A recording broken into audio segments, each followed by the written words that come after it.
in the big events. He wants to dominate the sport, and he's got the look of, like, to me, of someone who believes he's the best player in the world now, who's someone who believes he should be up there winning the big events, and that's important. You've got to have that belief. Before he had the shot, he was winning titles, but he didn't have the air of someone who walked around the table believing he was the best. I think he's starting to have that now. And he's one of the, well, he's the only player that can win all three of the Coral Series. The prize money for winning all three is £375,000, but it gets bumped up if one person wins all three to £500,000. It's not an easy task, though, as we've seen with the Home Nations bonus as well. No, well, I mean, he did it at the Masters a couple of months ago, and there we're seeing the list there. There's some interesting matches that in the middle of that little section there coming up. There's probably about 2 or 3 spaces up for grabs to go into London in a couple of weeks' time.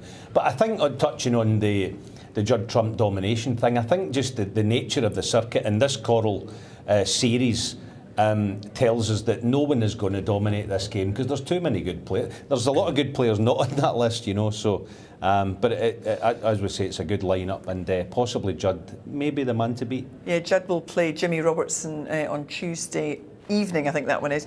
That list there showed us who is in the running to make it to Llandudno. Of course, how this week goes will have a big impact on that at all, but the top 5 in that list are already safely into Llandudno, and that includes Ronnie O'Sullivan, who's 5th, I think, on the list. Yeah, he'd be okay, and of course they get 20,000 to be guaranteed in that next tournament in Llandudno, which is 20,000 ranking points on top. There is a match interesting in this tournament. You've got David Gilbert playing Stuart Bingham, and the loser of that match will not be playing in Llandudno. So those two, there's a match within a match, a tournament within a tournament.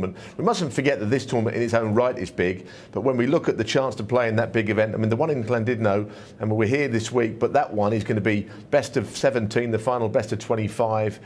Those guys at the bottom can leapfrog all the others, but they're going to have to go a long way, this week. But it's a great series, I think. What's interesting about that list is only one overseas player in there. No Chinese have made it. We talk about Ding and the Chinese Revolution. Where are they all? At the moment, Ding isn't quite up to it, and the others are still on that learning curve that Judd Trump seems to have just finalised. Well, Ronnie is on that list, and he is 5th, and he is guaranteed now a place in Llandudno, up against Barry Hawkins, who's not.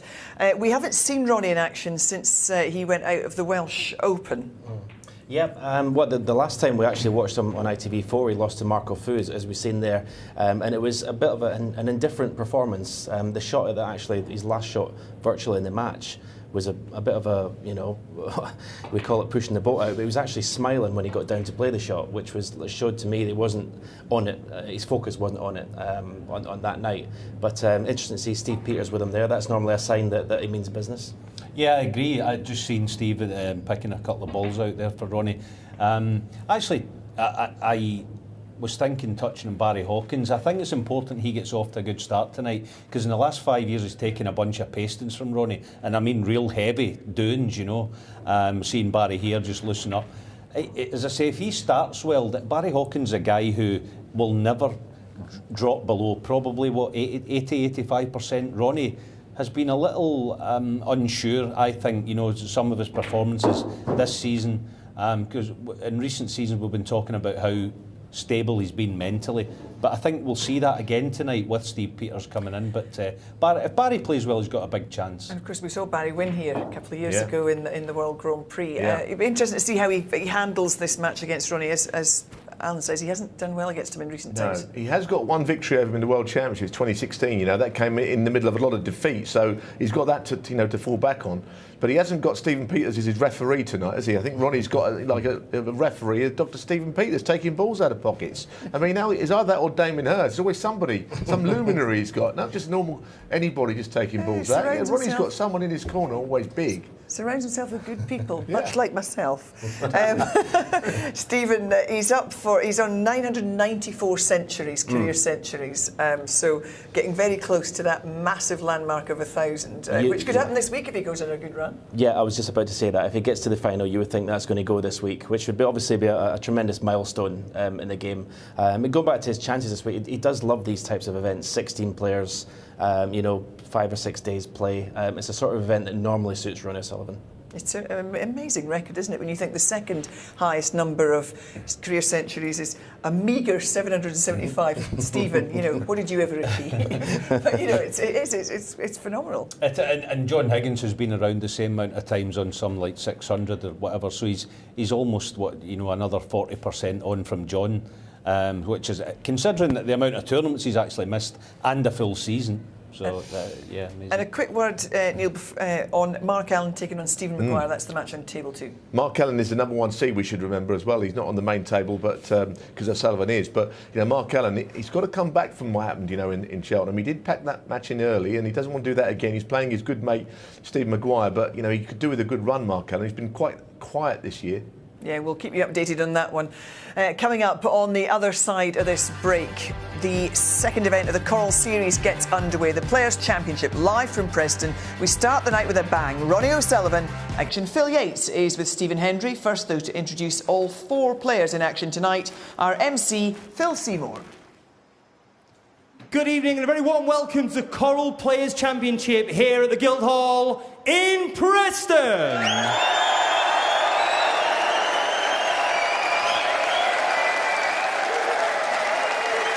This is round number 1, it's the best of 11 frames, and it's time now to welcome the players. We begin on table number 2 with a 5-time ranking event winner, the 2004 UK champion, Stephen Maguire.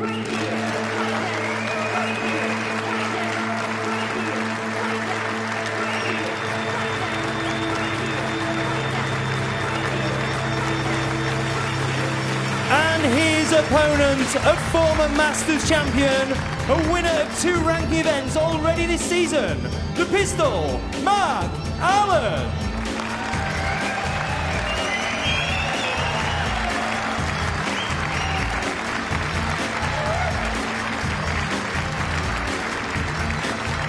And now to table number 1. We begin with a 3-time ranking event winner, 2 of which came at this very venue, the Hawk, Barry Hawkins.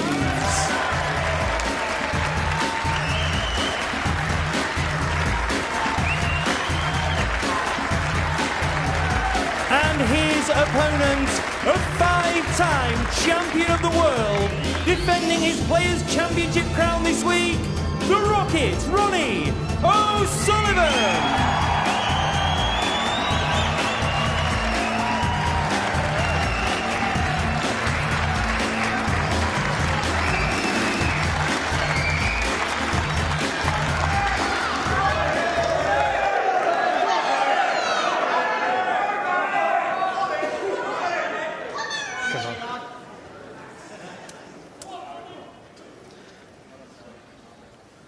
What a reception for 4 quality snooker warriors. Thank you. The first frame, Barry Hawkins to break. Quality is going to be the byword this week. Everywhere you look, potential winners from top to bottom. Around this time of year, over in the United States, they have what they call March Madness. It's the NCAA basketball tournament. In that, they have the Elite 8. That's what we're trying to determine going to Llandudno. Here in Preston, it's a Sweet 16.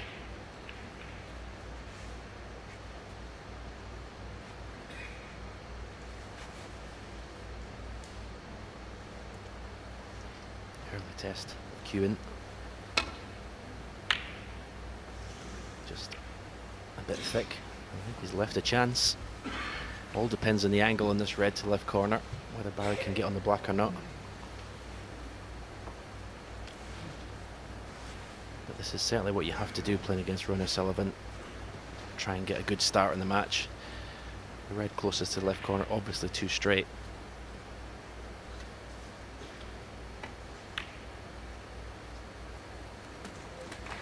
Nicely played. 1.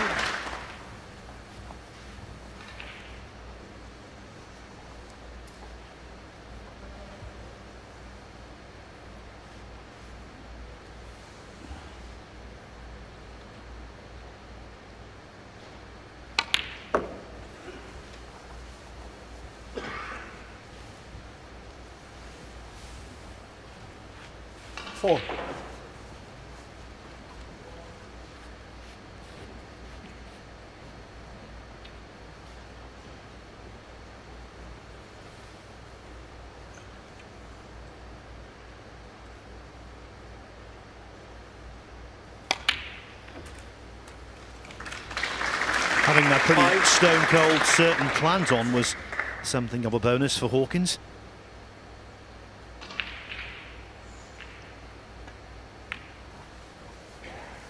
Don't know why it is. No scientific reason, Stephen, but certain matchups in snooker bring out the best in the two players concerned, and I think that's the case with Hawkins and O'Sullivan. You look down at their previous matches, and so many of them have been a really high standard.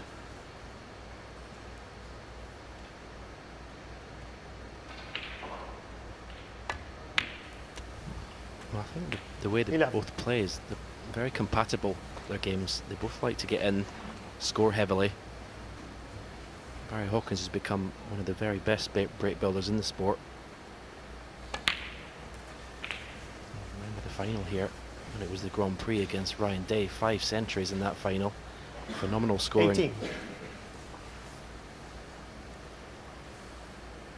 So exactly the start he wanted in this match.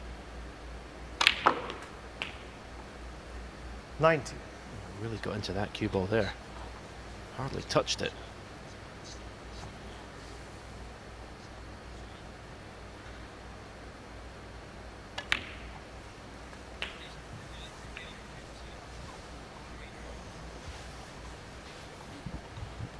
Quite close to this red.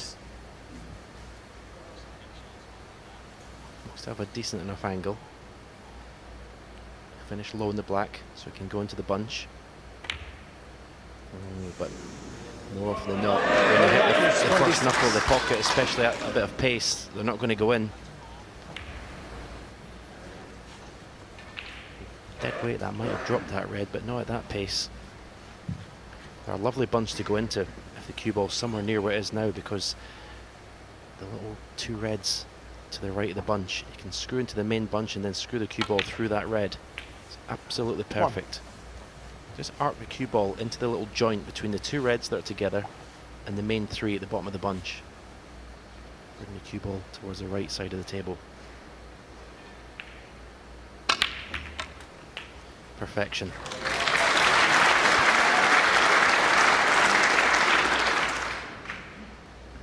Eight. The two greatest players in the history of the game. One calls the shot, the other executes it. 9.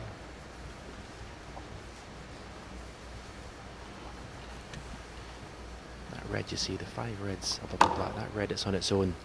A little cannon on that one would leave him a choice of reds to left or right corner. And in fact, these 2 reds both go to left corner, so like that, just a little 16. dab of left hand side.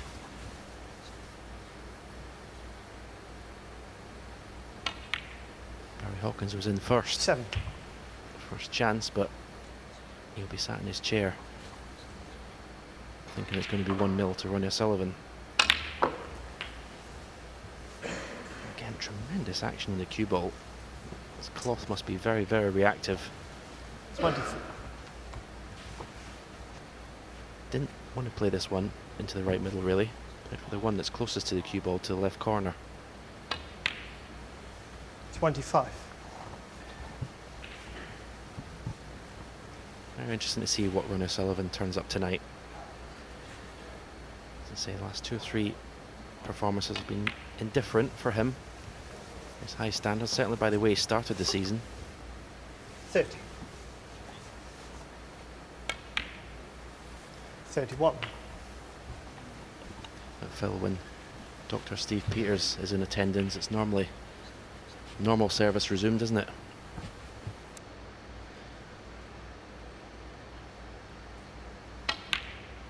Yes, indeed, and ominous for the rest of them.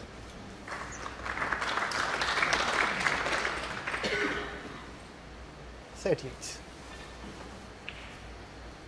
The big incentive for O'Sullivan when 39. he wins tournaments of this stature and with this amount of world ranking points is that it affords him the opportunity in the months and the years ahead to play the schedule he wants to play, which is a limited schedule. And so that's the big motivational factor for him. 46.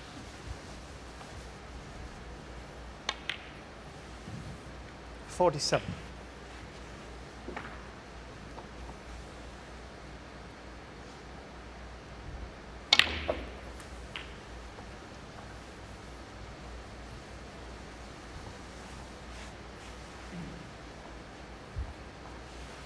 54.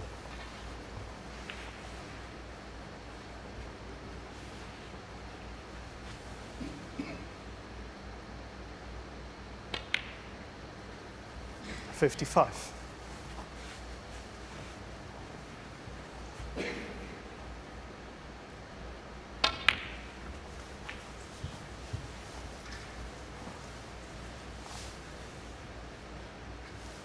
60.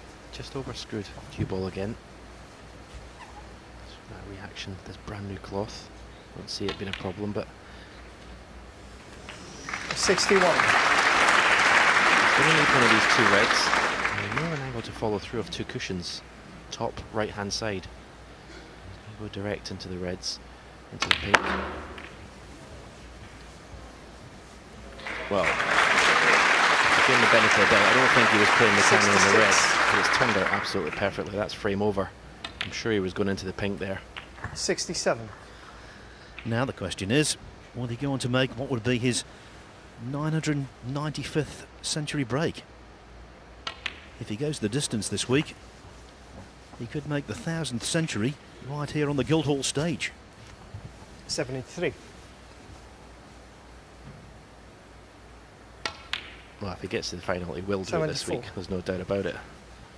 Matches are best of 11, final best of 19, so plenty frames.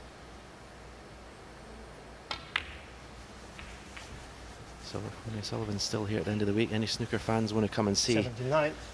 a milestone in the game of snooker, 81. this is where you'll see it.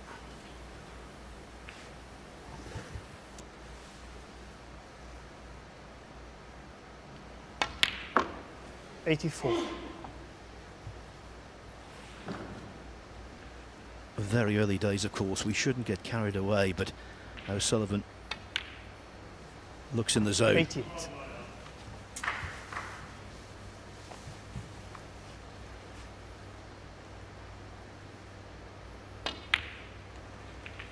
$93.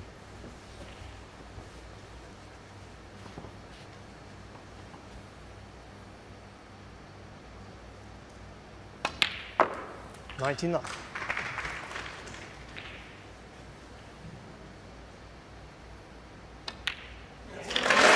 Century 995 for Ronnie O'Sullivan, and if he continues to play like that, it will be 999 emergency for Barry Hawkins. 1-0.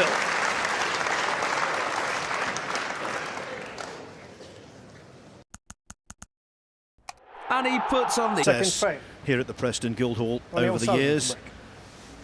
1993, a week short of his 18th birthday, you won the UK Championship to start on this incredible road of success in the next 26 years.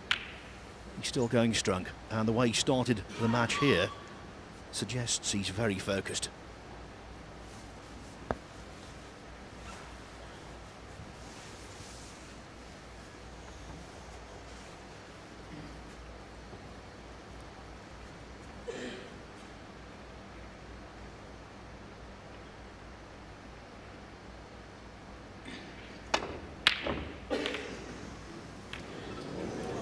Foul. Ronnie O'Sullivan 7. A pot attempt from Barry Hawkins was made the much more difficult by the fact of what his opponent did in the previous frame. If Barry had gone and won that first frame when he was at the table, he would have potted that long red. That's a problem when O'Sullivan gets in front. Such a good front runner. Every part of your game is scrutinised then.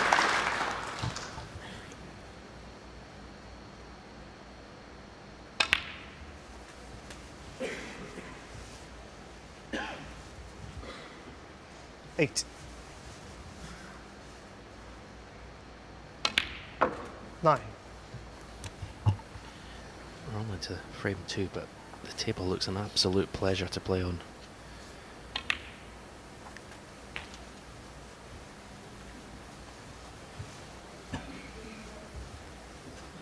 $60.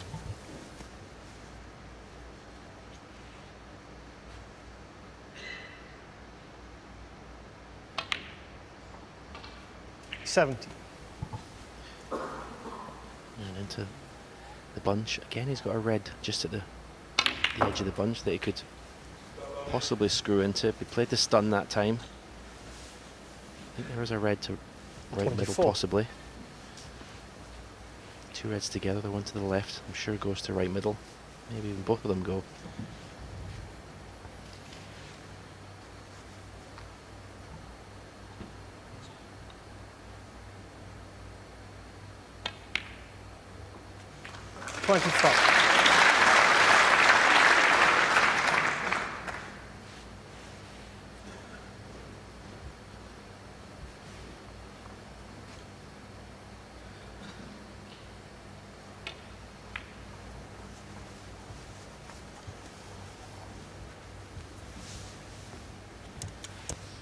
I don't think I've ever known a player who complains and gripes less about playing conditions than O'Sullivan, certainly publicly. 31. He's produced some tremendous snooker on bad playing surfaces over the years. I remember he won a ranking event in Bangkok in the mid-90s where the table was horrible.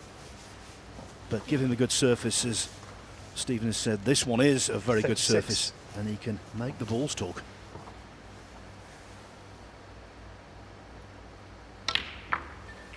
.37. Yeah, I think he's of the opinion that the table is something he can't control, so why moan about it? Again, evidence of how much that cue ball is grabbing. Okay, Ronnie O'Sullivan times the ball better than anyone in the game, but it's just with so little effort. 45. Just like another inch on the white ball there. He has got an angle to go into the bunch, but he may refuse it because they're a little bit straight on this black. May play for the red to right middle here.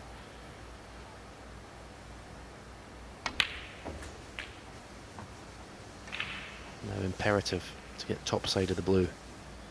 Big target. 52. From the blue to split the reds. 53.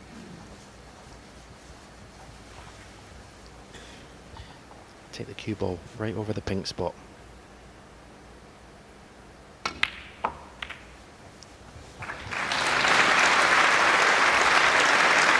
It's a clinic so far in cue ball control and break building.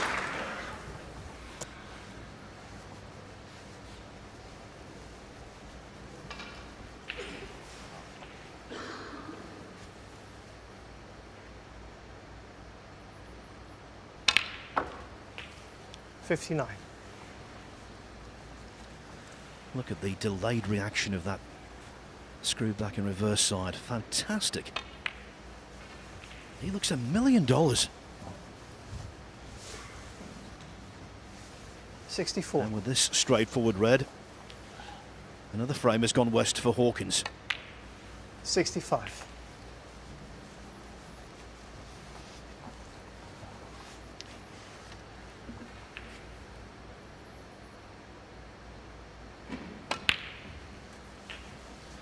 He's been the subject of a few thumpings from O'Sullivan over the years as Barry Hawkins. 73. 10-1 in the final of the 2016 Masters comes to mind. Let's hope he's not snookered himself on that red and deprived himself of a century. That would be a shame. Well, he has. 18.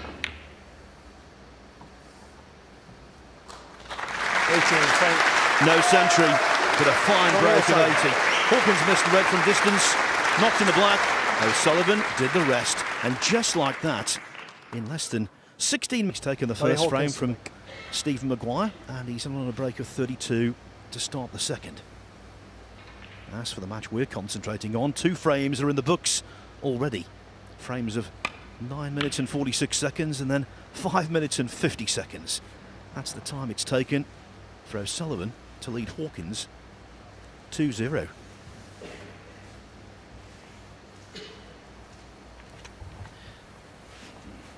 I think Ronnie can take this red to the right corner and miss the black. The only way he'd make contact with the black if he drastically hit the red thick. He's always going to err on the side of the thin contact there. Good cue ball. shake of the head.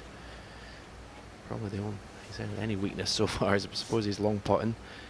0 out of 2.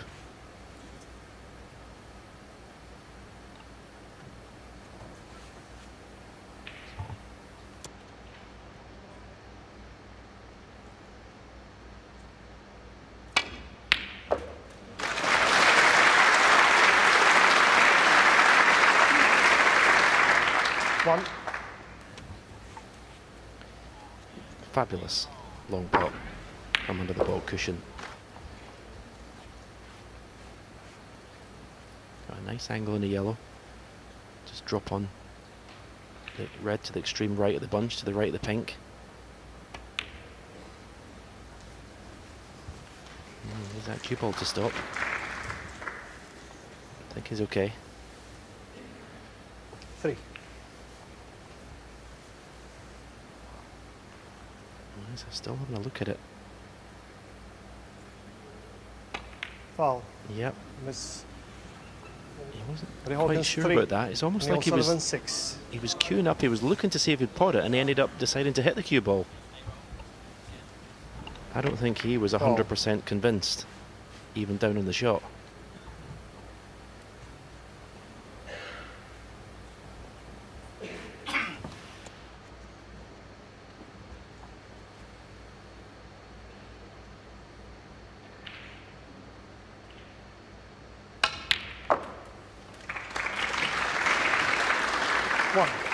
Again, well cued, and these blues up to a distant ball pocket. O'Sullivan's stock in trade throughout his career. No one's been better at this kind of shot.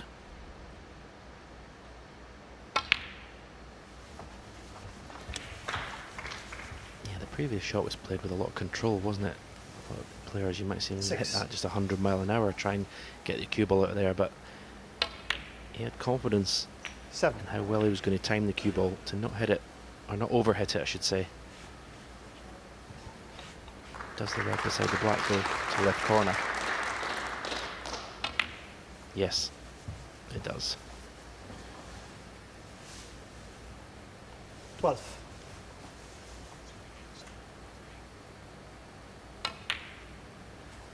Thirty.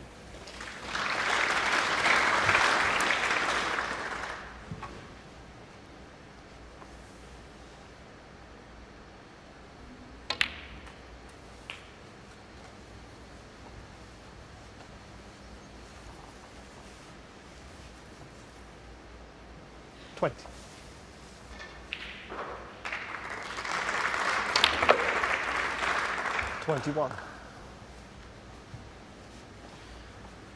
Sometimes you have to rely on a little bit of good fortune. O'Sullivan did that, and he's received nothing but ill fortune.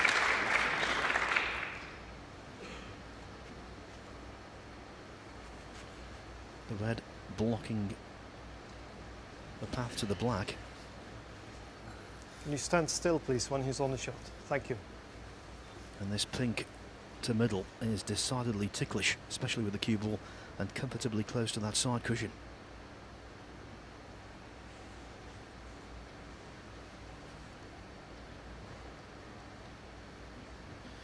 Mark Allen, we saw him on a break of 32 to start the second frame. That developed into a run of 67.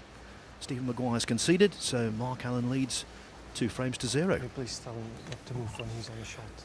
Yeah. Someone obviously is right in Ronnie O'Sullivan's eye line when he gets down to play the shot, and he's obviously moving around. It doesn't take a lot.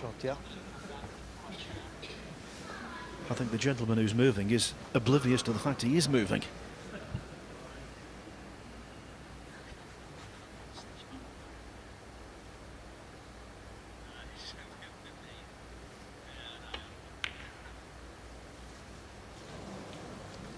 Ronnie O'Sullivan, 21. And you know, that could be a turning point.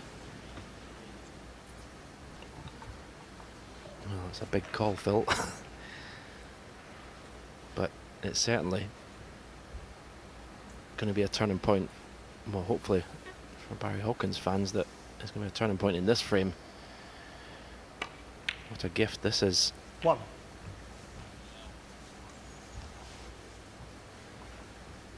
I did cover myself, Stephen, by saying it could be. I didn't say it would be.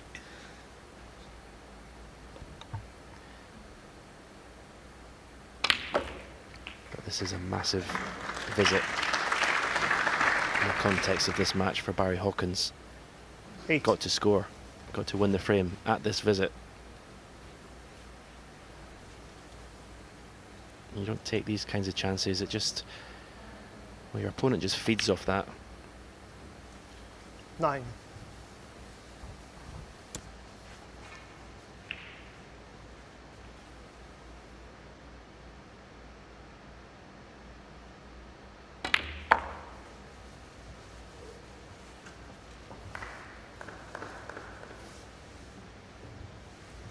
$14.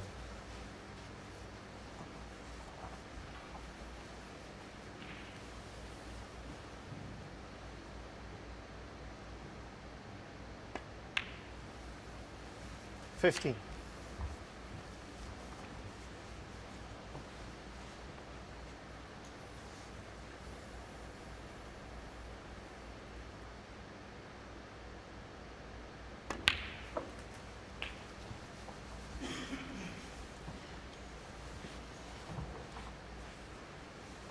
$22.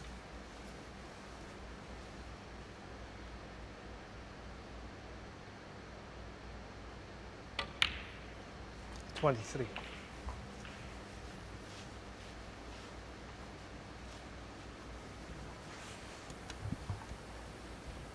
Four reds there, round about the pink spot. I don't think he'll risk playing a cannon on the one to the extreme right. That is the shot, but it could go wrong. Instead of playing that shot, he's played a more percentage shot. He's left himself low in this red. If he'd have played the cannon to the right of that red, he would have been perfect on it, but as I said, didn't want to take any risks. Wanted to make sure he's definitely going to be on a red. The only trouble with leaving yourself low on a red when there's other reds in close proximity, you're not 100% certain where the cue ball's going to end up. You're always flirting with that cushion. 31. I'd be delighted if the pink goes to the left middle, because this black is anything but easy, because he's got to play it with a bit of pace.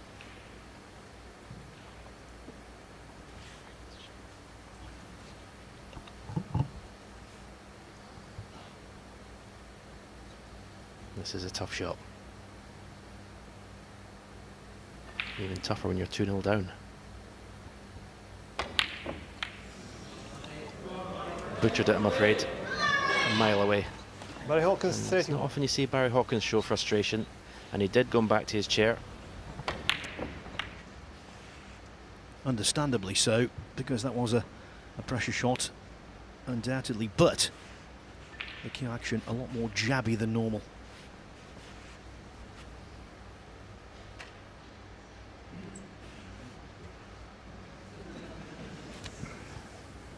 Ronnie still irritated by movement in the audience.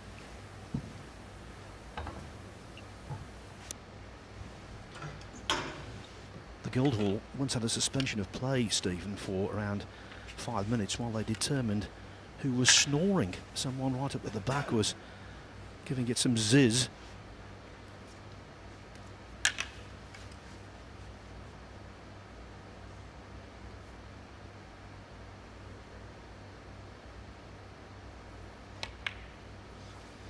It was a real good old-fashioned snore as well, taking multiple tables off. Eventually they found the miscreant, and the amazing thing about it was that the story eventually made the Los Angeles Times for whatever reason.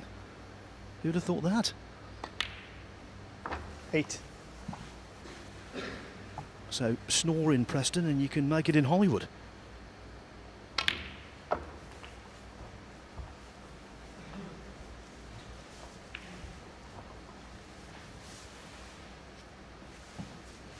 $14.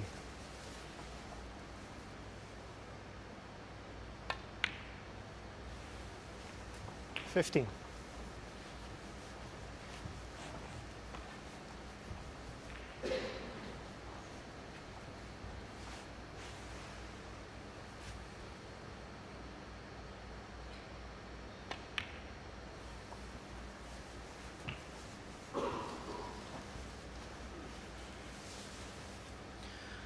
You would think 21. this is going to be the decisive ball should it go in.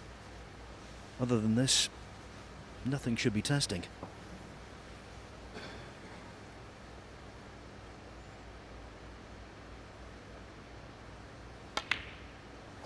$22. The blue not being on its spot, close to the ball line, does have a degree of complexity to getting on yellow, green and brown, but that problem should be solved by O'Sullivan, who, with this pink, will take a 21-point lead.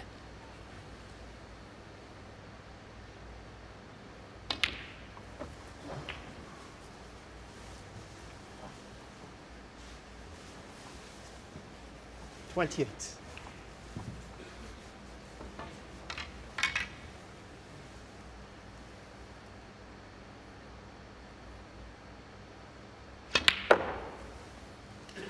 $29.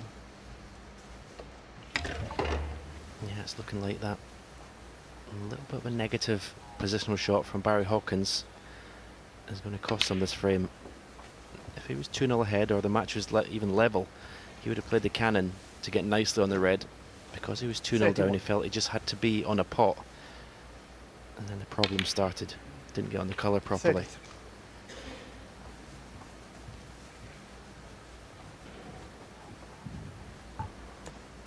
That was just a wee bit loose. 26 in front, so Hawkins needs a snooker.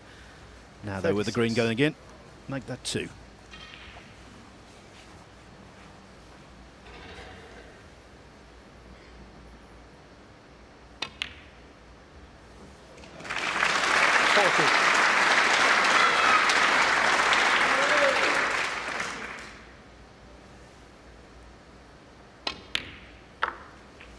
$45.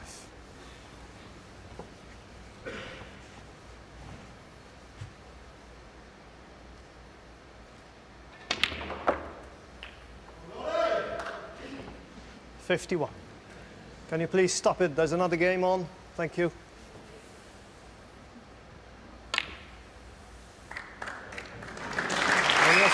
In the end, the missed pink to middle didn't matter. O'Sullivan got a second chance, and in he pounced with a 51 break. He leads by 3 frames to 0.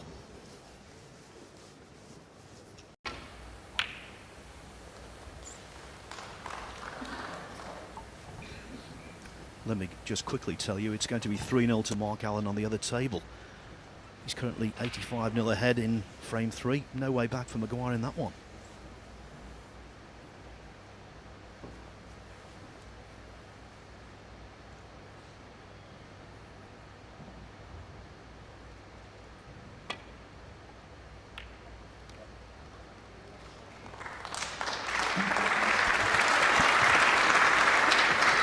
Pretty good safety shot that, really, from Barry Hawkins. A lovely contact on the red, but just overhit.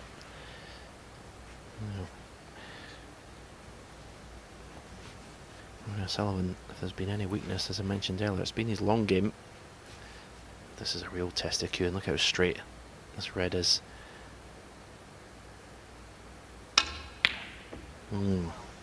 Failed that test, didn't he?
A bit of a nothing shot, really. Ronnie O'Sullivan playing. I don't know whether Barry Hawkins is tempted by this red.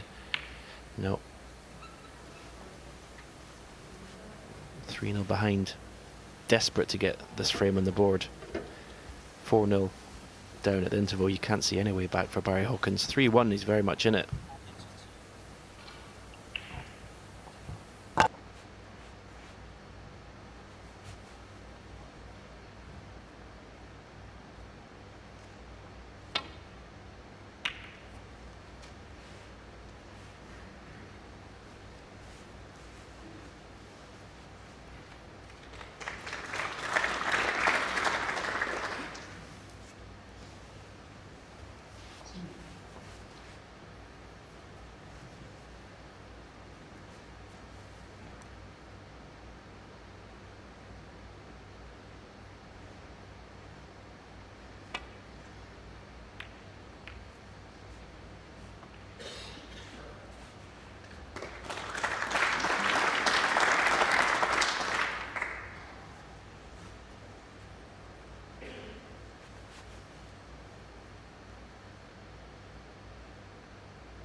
One.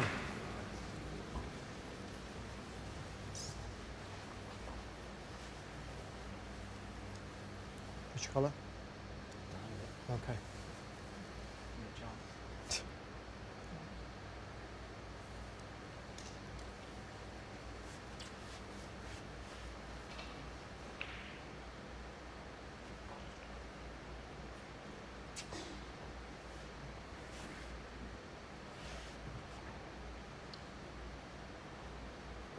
Black.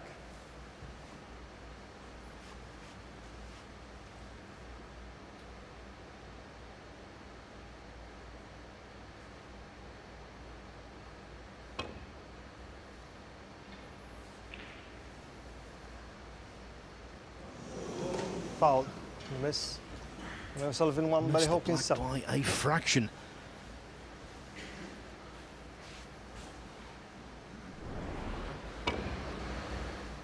Yep. Have you got it, Paul? I'm sure he'll make the angle adjustment with his second attempt. Because coming off that side cushion and then the top cushion, he did have quite a bit of leeway in getting past the red closest to the top cushion, so I think he will make contact this time.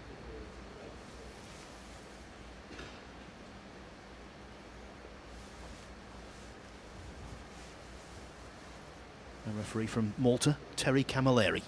Sure. Ably assisted by Paul Collier, one of the best referees in the world, and Micah Kessler from Germany, also a fine official in her own right. No.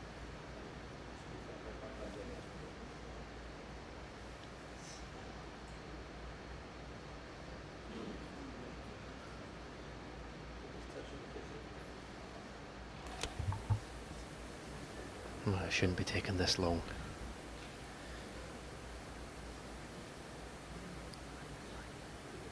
Yeah. How about the cue ball?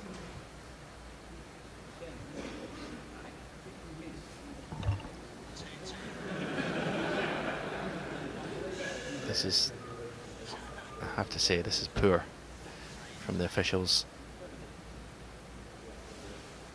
Okay.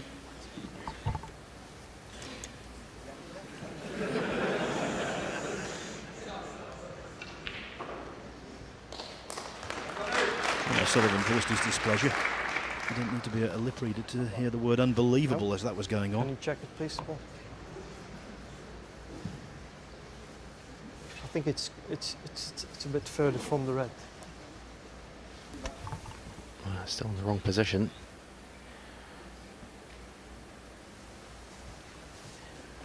The reason it's important for the cue ball to be absolutely in the same position is because if Ronnie O'Sullivan's got an aiming point on the right-hand side cushion,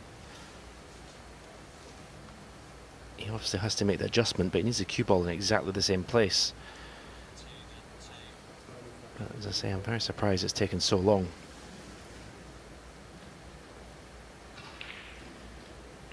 Actually, this incident in its entirety is probably going to last longer than the second frame. Can you check it, please?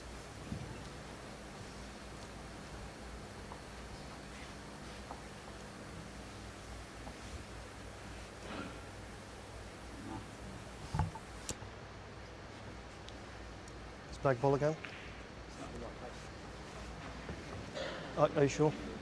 Yeah? I mean, Ronnie's spot on the... Ronnie's saying it's wrong.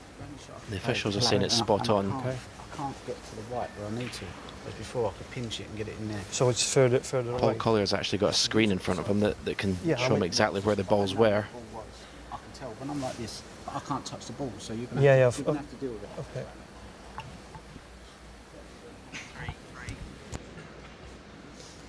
Well, can you check it, please, Ronnie?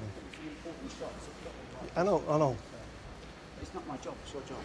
Yeah, I mean, can't touch the ball. So according to the screen, it's yeah, I know, but correct. it's not in the right place to tell. So you need to get the right place. Yeah, but can you help me, please? It's not my job. Okay. If you want to put the ball in place, I'll do it. If you want to do it yourself, you have to do it yourself. I'll happily put it in the right place. But I'm not going to stand here with you dilly-dallying about it. Is it correct according to the screen, Paul?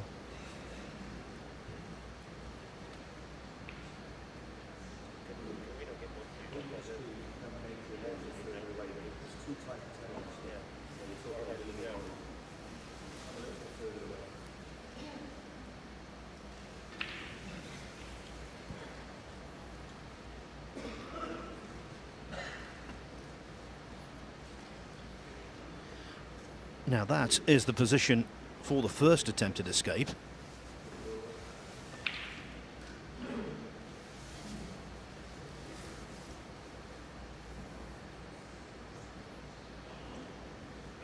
Yeah.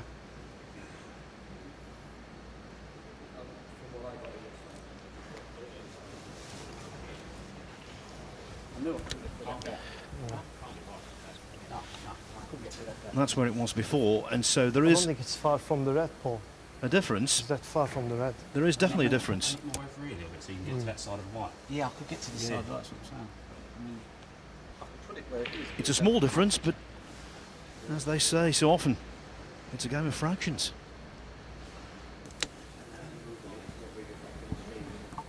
Okay. Ronnie, can you check it, please? Yeah, Barry, can you have a look, please? That's turning a bit of a farce now, to be fair.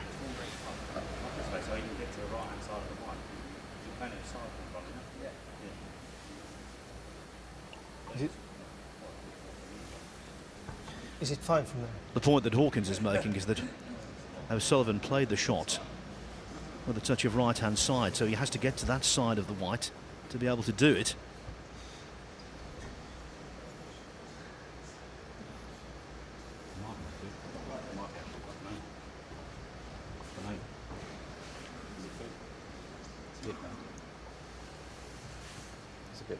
Yeah, happy with it? Okay. Black ball again. Black ball again. Thanks. Black. I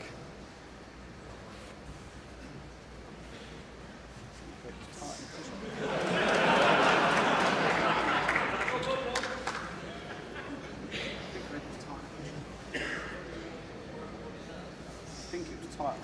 Tighter? I think it was like that. Yeah, happy with it? Happy, Barry? Thanks.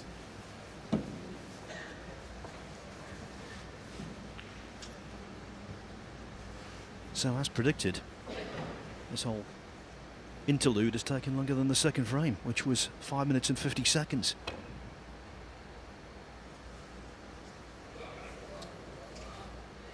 Thankfully, the black is closed.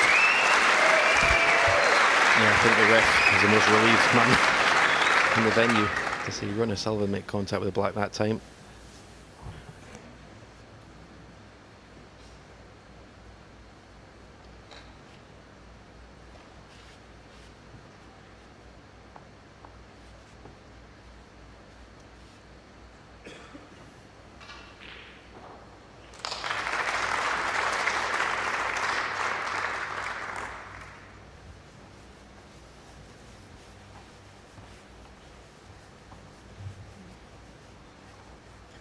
The question now, will that impasse, that break in play, affect O'Sullivan's rhythm, which for the first 3 frames was really good.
Well, this is very tough.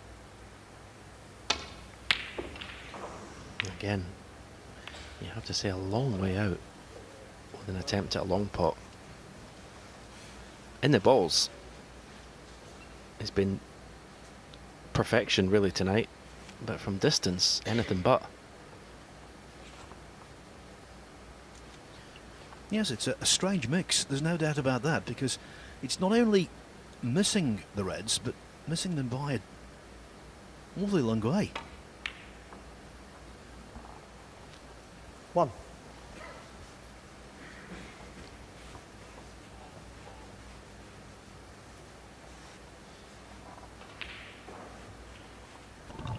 Hawkins surely must capitalise here, Stephen. Yeah, he's on the black, but unfortunately when the black's potted and goes on its spot, it's pretty much going to be out of commission.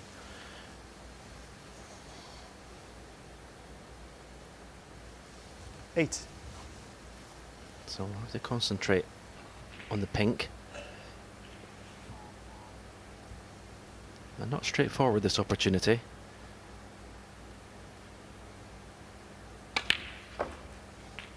Nine. Oh, that was fabulous. That was the best shot he's played tonight. Really had to grip the cue ball. Lots of right hand side. Just nicked this beautifully.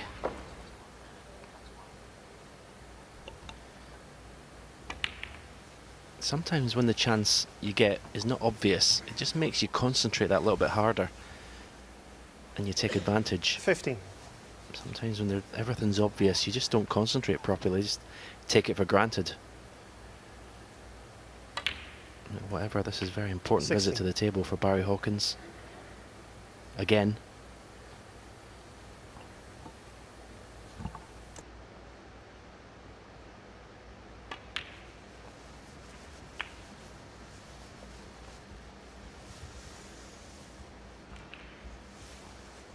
$22.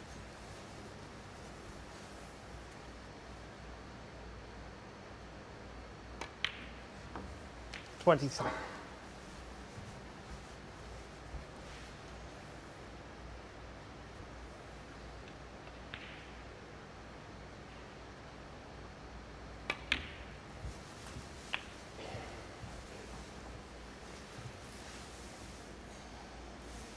29.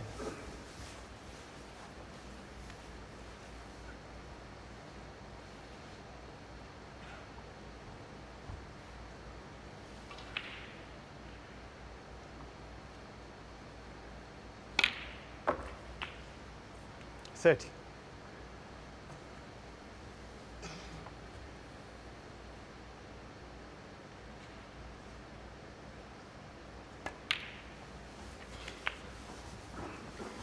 'That's his highest break of the match to date. 36.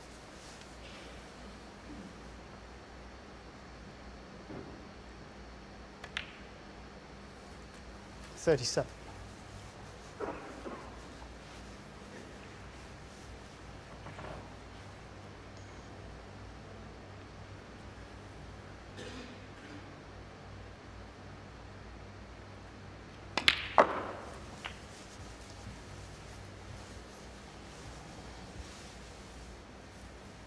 43.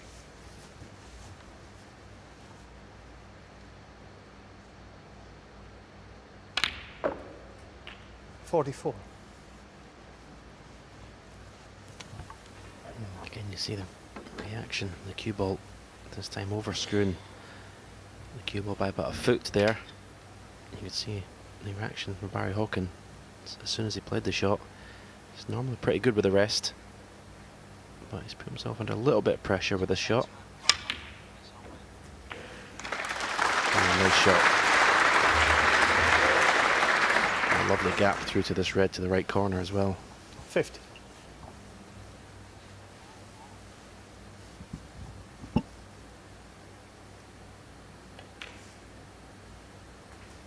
51.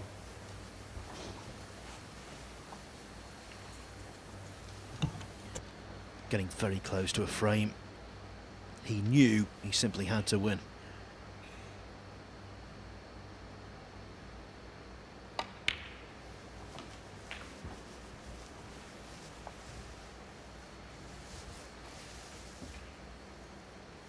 $57.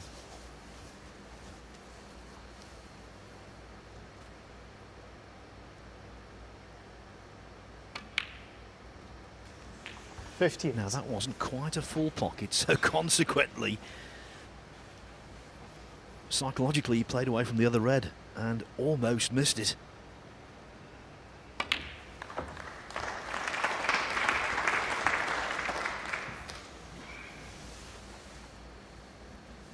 $64.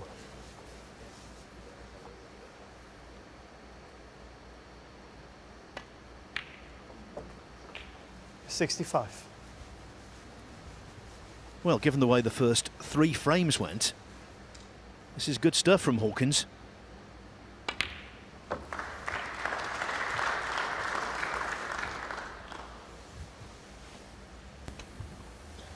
Yeah, he's taken these very well. As I said, when he came to the table, it wasn't a straightforward chance. 72. There's a frame he badly needed. Still very much in this match. Best of 11, first to 6, so Ronnie O'Sullivan still only halfway to winning.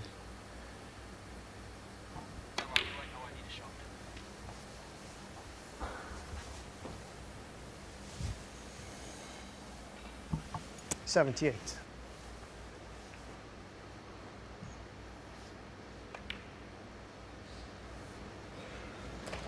79. Just stun the cue ball down off one cushion in between the 2 reds here. Just didn't get into the cue ball enough. Going through the gap is going to be okay as long as he's not straight in this red. 84. It looks pretty straight.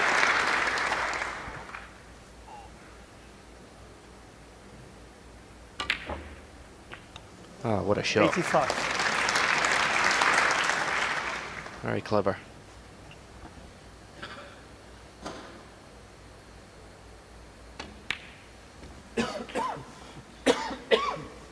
Now this could well be the 8th match between these two in which they've both made at least 1 century. 92. 93.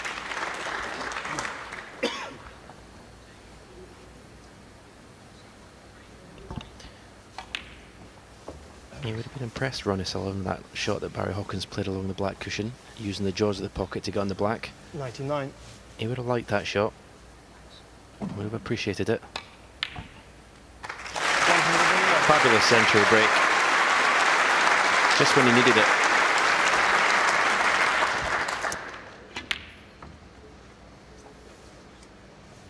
$104.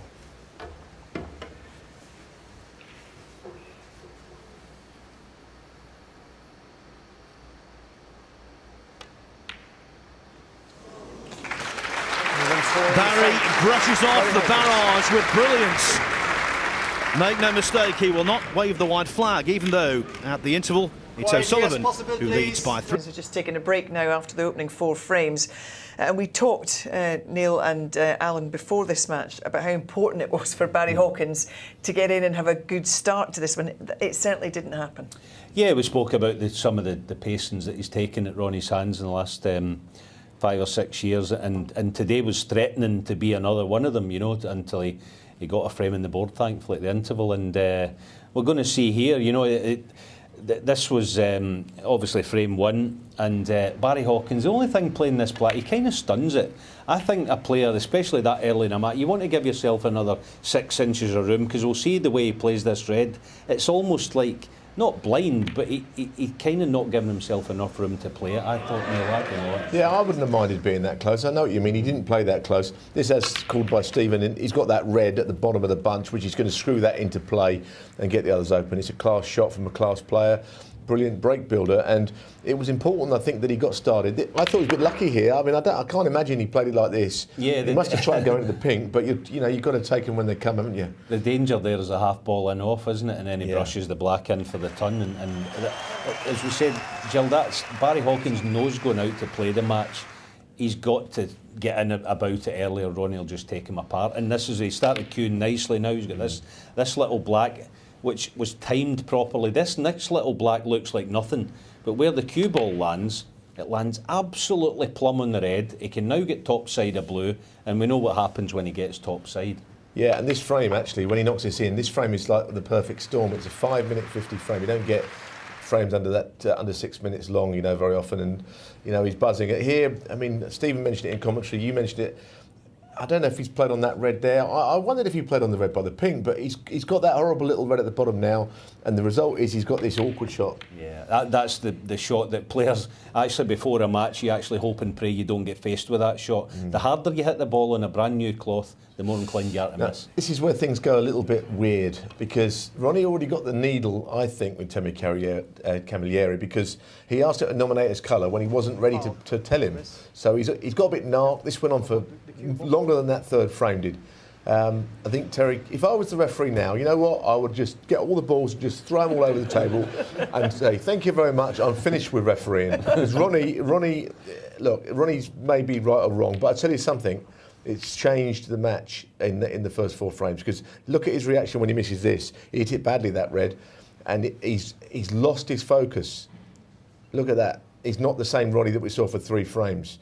And the good thing is that Barry went and took advantage of it. Yeah, good character. That little shot he plays in the red's the best shot he played in the match so far. He followed it up with this nice little pink with the rest, found a little gap which he probably deserved, having played it so well, and put the finishing touches to the frame soon after. So it's good to be back in there in the match. But the key thing from Ronnie's perspective is at least the interval came, he can go out, sort himself out and come back hopefully more focused. He's got a good man in his corner. Dr. Stephen Peters is here in the audience watching, so he lost his focus, and if anyone can get it back for him, it's him, isn't it, Stephen Peters? And he might need him because he's got all his men here tonight. You know, I think trying to be, you know, as driven for this tournament, he wants to win it. You know, because 4-0 to Ronnie at that break would have been a very different match for Barry Hawkins. At least this has given him a fighting chance to stay in this one. Yeah, it was interesting. I was thinking Ronnie was 4-0 up against Ding at the Masters and Dinking back to 4-3 actually early in the season, but 4-0 tonight, you would think, yeah, that it would be job done for Ronnie. But I'm pleased Barry's back in the match. You know, he's,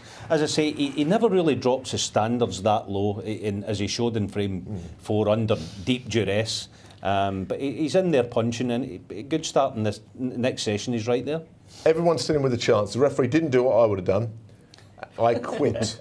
Next playing back to Malta. Gone. No more snooker for me. I'm sick of it. You've alarmed me now. We're going to have to be very careful in case he throws all the toys out and ending in the commentary box. But first, to reintroduce the players, our MC, Phil Seymour. Would you please welcome back to the table the Hawk, Barry Hawkins, and the Rocket, Ronnie O'Sullivan.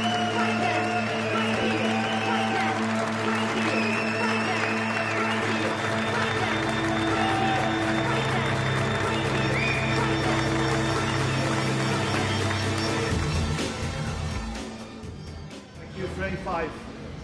Barry Hawkins. Well, it's not been a long match, has it? Just 51 minutes, but full of incident.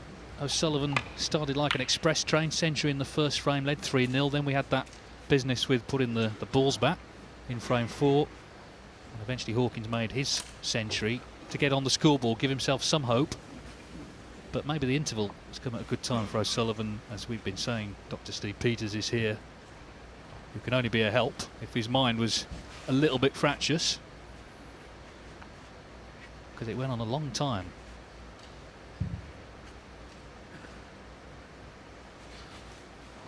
But played superbly first 3 frames.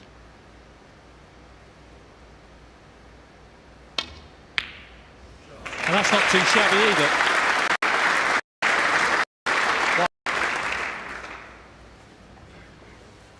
Yeah, what a great pot to himself going after the interval.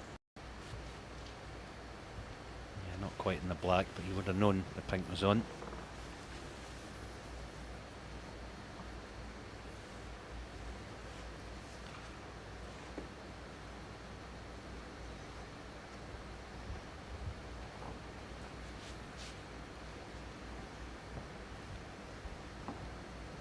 Just resetting himself there, Ronnie. I think just a little bit of movement again in the crowd. Nothing that should upset him on this shot.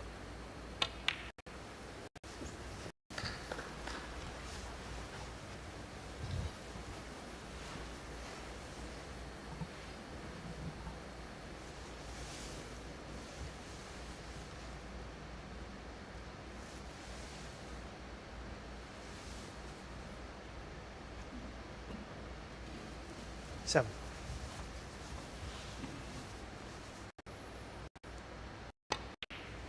Eight.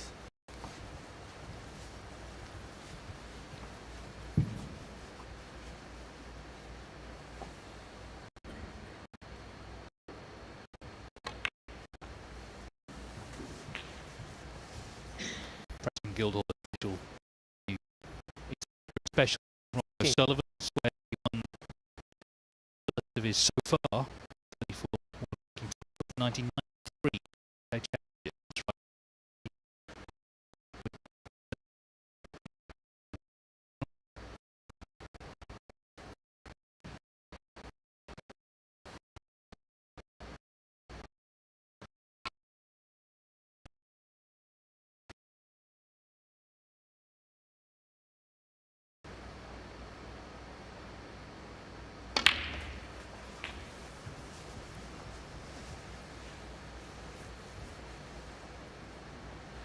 23.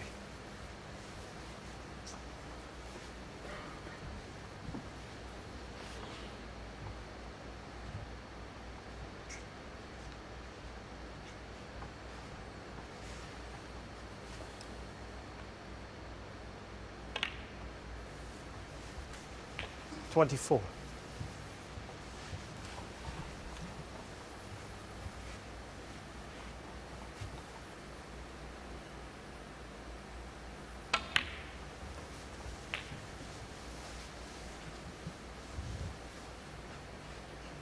31.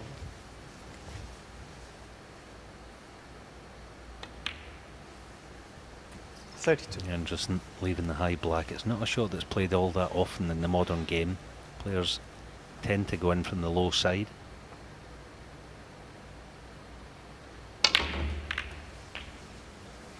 That's partly why you're never quite sure. You don't have total control over the cue ball, so perhaps he'll take on this double.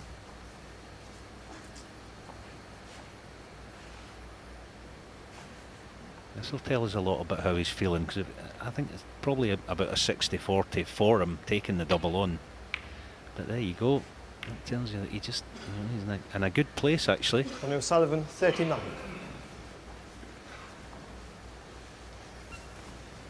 Yeah, that's why I think it may have helped him having that interval after that 4th frame where things turned around after that lengthy carry on getting the balls back.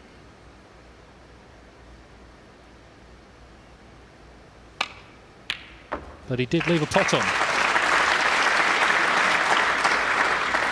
1.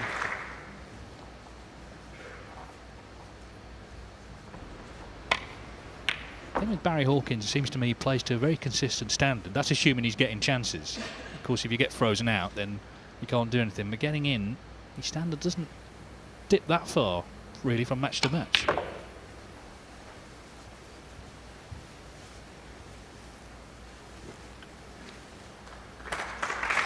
4. How well did he play that? That was a lovely shot. Little screw off the bunch here, and don't screw into the middle pocket. That's the danger, and he's done it. Foul. Barry Hawkins 4. Yeah, he would have known playing O'Sullivan. that, Barry. There was a chance. He'd have been aiming for the cue ball coming low off the middle pocket for blue or bulk colour. There was always a chance of that. Ronnie, 39 in front, so he'll leave that red where it is. Side cushion.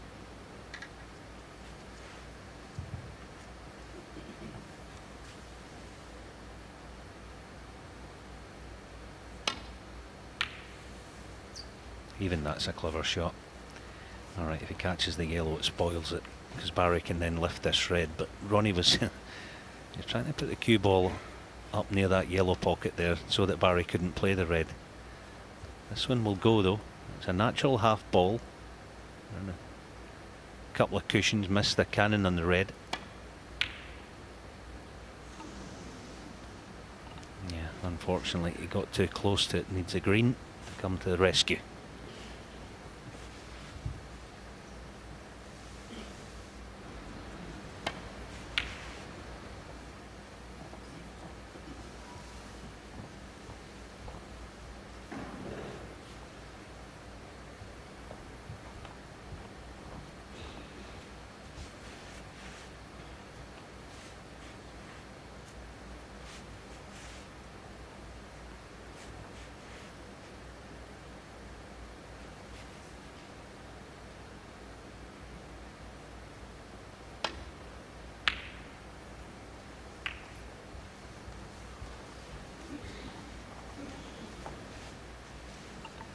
How brave is Barry Hawkins feeling?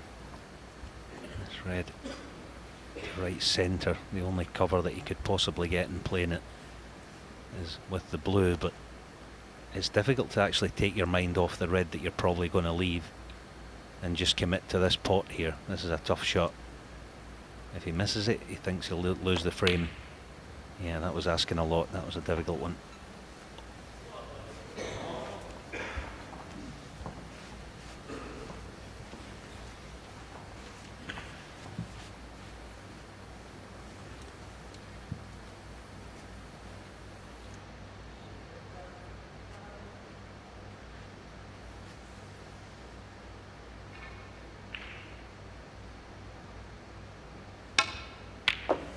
One. Could hear the shouts of "Come on, Ronnie" before he came to the table. There was a long queue of people outside this venue, 5:30 this evening. It's an hour and a half before play even started.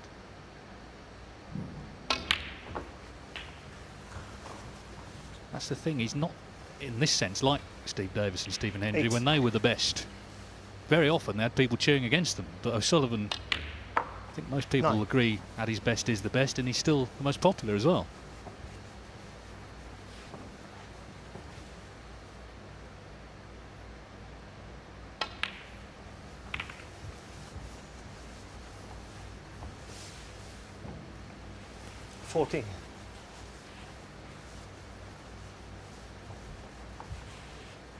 Yeah, no sitter this time.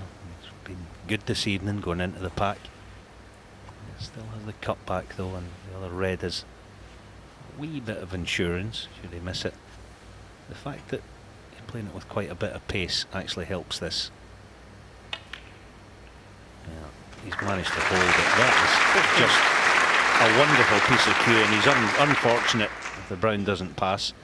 Still cut this green back, and he'll actually feel quite good about the green having cut that red last time round.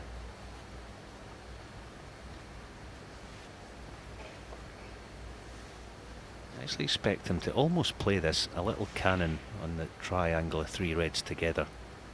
That would be the easy way to pot this green, with a little kind of soft screw. Distraction again.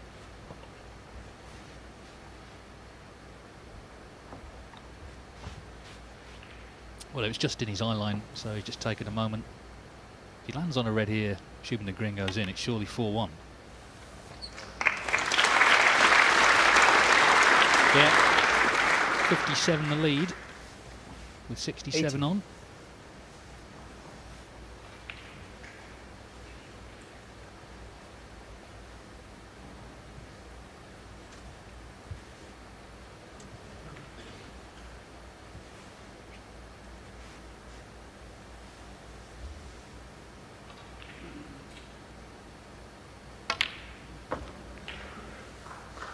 19. He seems very, very focused this evening. Very businesslike.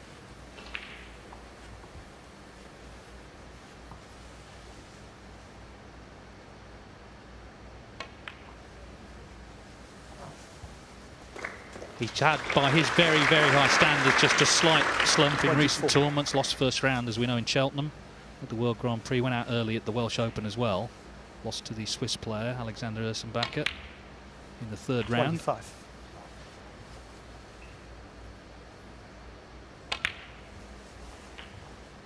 But overall, it's been a very good season for him. Of course, beat Hawkins to win the Shanghai Masters, won the Champion of Champions, the UK Championship, runner-up in the Masters as well.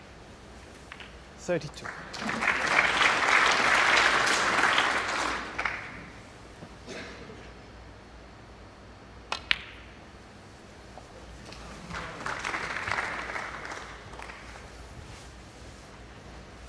$37. 38.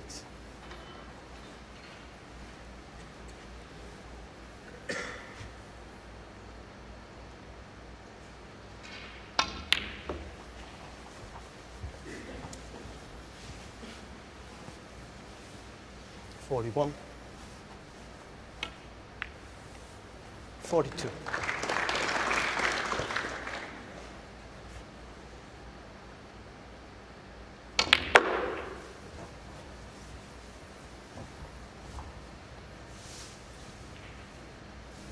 $47.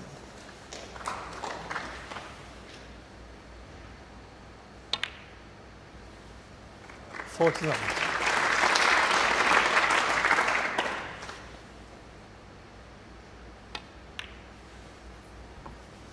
52. So the next frame is a big, big one for Barry Hawkins if he's going to have any chance tonight, you would feel.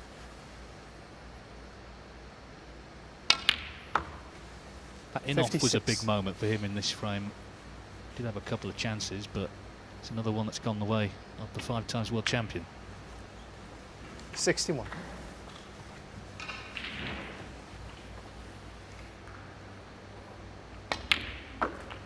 67.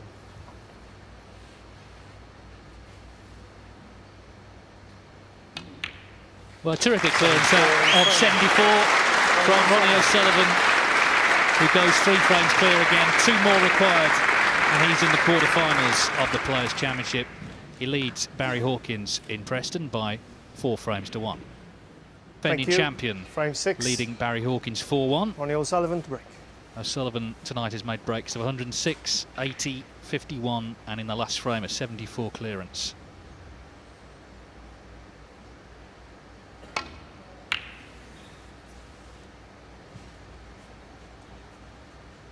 Everyone's wondering where this Southern century is going to come. He needs 5 more. I suppose Guildhall would be fitting enough. As I mentioned earlier, it's where he won his first ranking title just over a quarter of a century ago.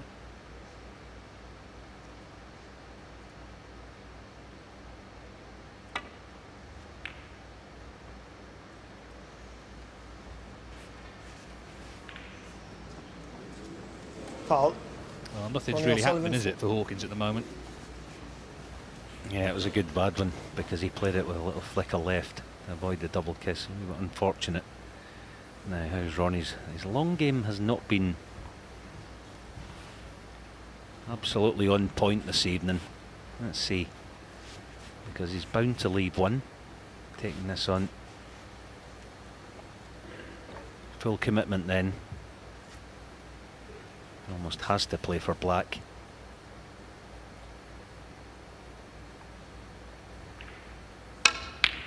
Oh, a piper. Whoa! What a shot. 1. Awesome purchase on the cue ball there, as I say. Look at the angle on it. Fabulous. Really deep into the cue ball and climbed into that. Sort of shot that makes you feel good.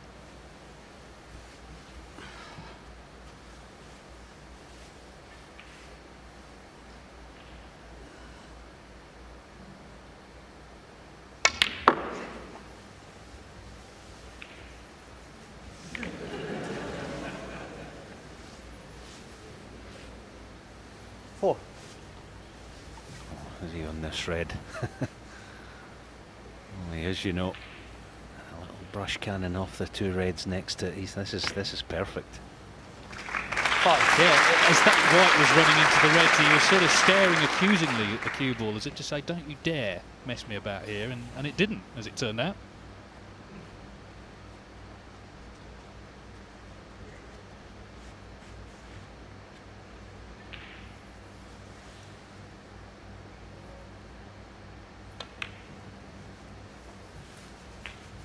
Something I've noticed about Ronnie tonight, he looks, it's not often you would ever say Ronnie O'Sullivan's mechanical, but he looks quite mechanical in his action tonight. When we watch it here, you know, it's not kind of, you know, that flowing way that you tend to think of him. It's kind of quite rigid in what we call his feathers. Hey, little stabby kind of, almost stabby, isn't it, in some kind of way? I say very unusual. Very disciplined, actually. Let's see how he plays this black now. Let's watch his cue action.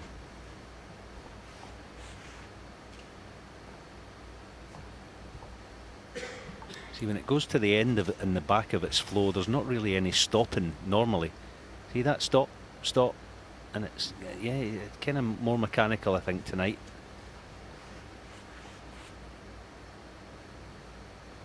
Just undecided, does this left hand or the red pass? I think if he gets on it nicely, it'll right in behind it nice and straight, it'd be okay, but he obviously doesn't have all of the pocket to aim at. Looking for an alternative. And as a consequence, he had to power it in, as I said. Ronnie O'Sullivan, 13. I said earlier, the harder you hit a shot in these tables, the pockets just won't accept them.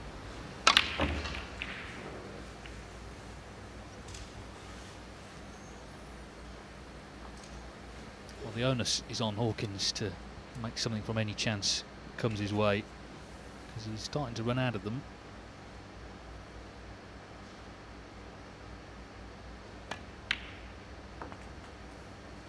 One. He has one here. As we mentioned already, the head-to-head is not favourable to him, 12-2 to O'Sullivan, but one of the meetings was at the Crucible and he played superbly, Hawkins.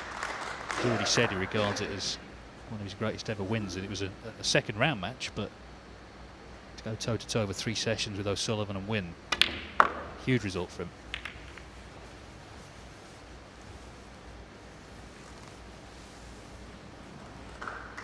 Five.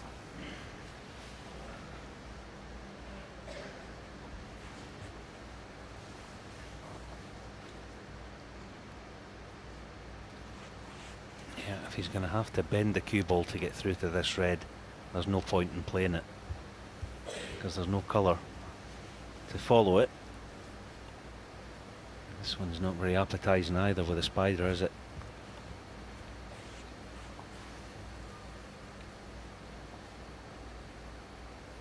Yeah, he can't play that.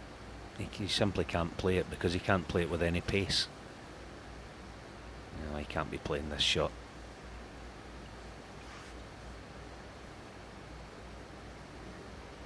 I think it's probably medicine time here. Take your medicine and run for cover.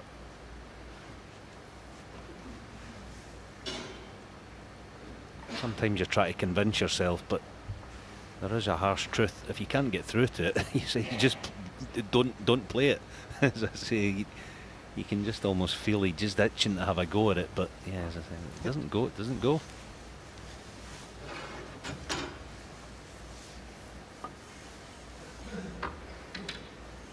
So, medicine, the best remedy.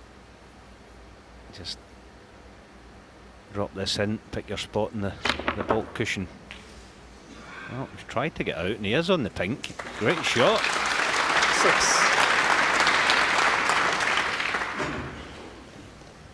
Yeah, I suppose it was worth a try, wasn't it? As long as he got the pot in the red. Big shot this coming up.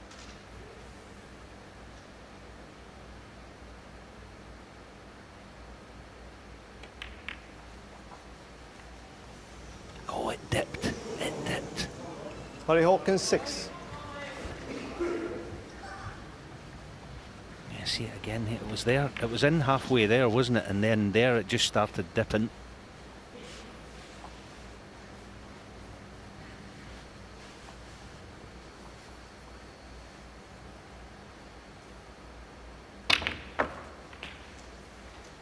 One. Now, if you'd a pound for every time he missed one of these blues almost in his career, you wouldn't have a lot to show for it. He normally brushes these in, but this is difficult. This is a tough one. Oh.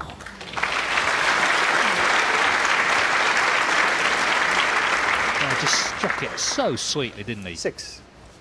Really did. Didn't touch the sides.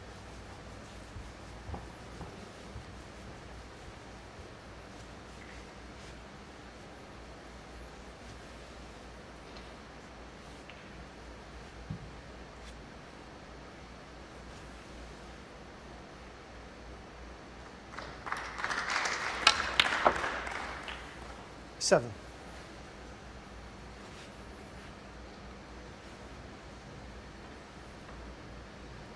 Well, he's really got into the cue ball here, and he's not impressed.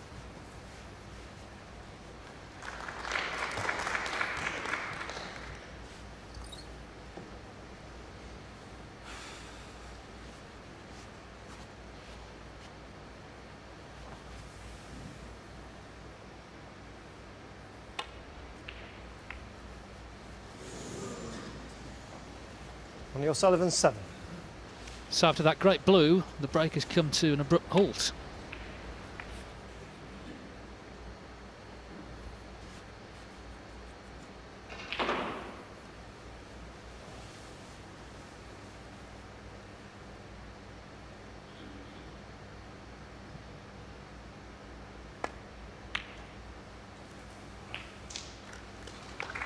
One. Sure, when Hawkins saw the blue fly in, he must have thought, here we go, 5-1 coming up, but he's in immediately with another chance here. Remember, the frame he won with a century, frame 4.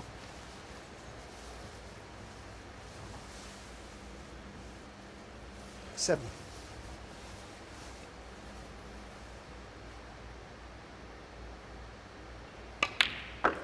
Eight.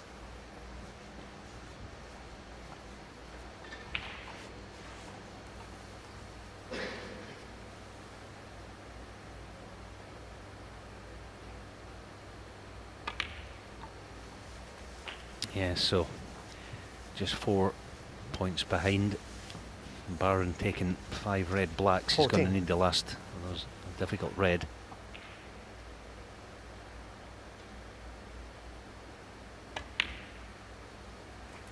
$15.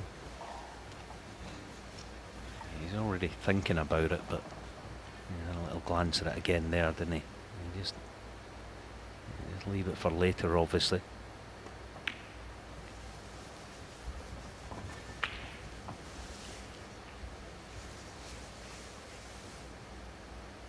$21.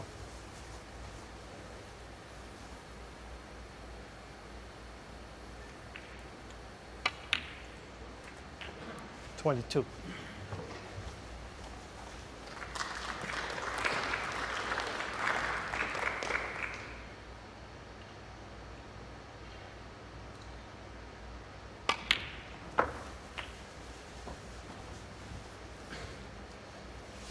Played that beautifully.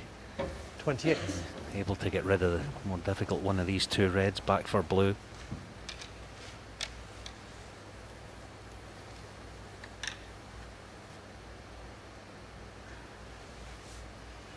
Another glance at that red, and if and when this red goes in, you'll really start thinking about it.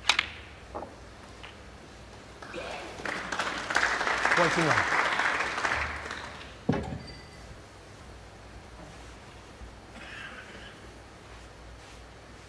This is actually quite a nice shot if he's playing for the red near the right side cushion. Change of plan.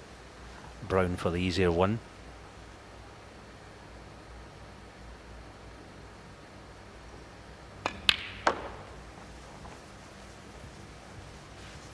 Now, This is absolutely critical here that he lands perfect on the next colour. 33. Because where his tip of his cue is there, he wants tight close to that next red, and then he can pick his spot for the half ball pink to lift the other red. And that 33. is just about perfect. See, Barry Hawkins is that schooled at this game. He knows how vital this shot here is. This blue gets super close and nice and straight in the red. Needs a bounce, it's no good. That is no good. 39. Yeah, there's the shake of the head, he knows.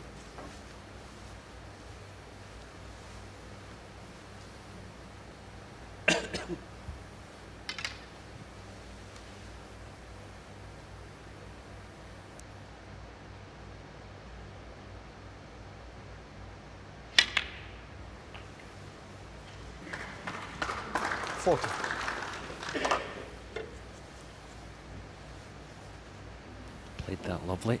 He's given himself half decent chance. It's not a big target though. Oh, good effort. Very good effort.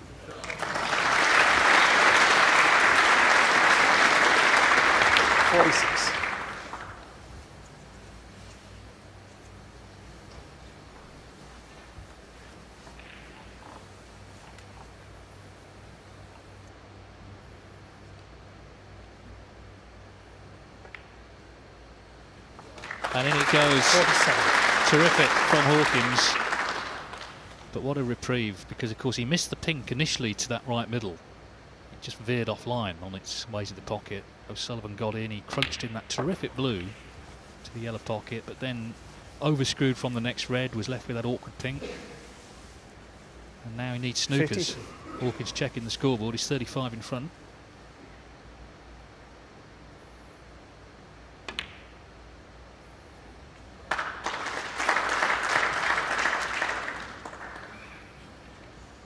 $55.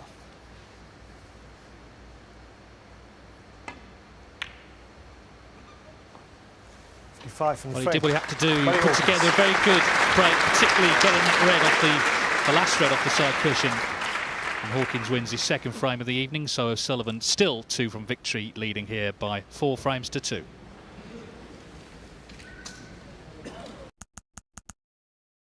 And he puts on the yellow jersey. Trusted. Made a good 55 there in frame 6. In the background you can see Mark Allen and Stephen Maguire. That's one-way traffic. It's 5-0 to Mark Allen. In fact, I was watching the 4th frame of that match on table 2, and Maguire left the yellow on. It was quite a tense struggle on the cullies. He left the yellow on, whacked his cue on the table. Thankfully no damage was done, but he didn't get another shot in that frame and is now trailing 5-0.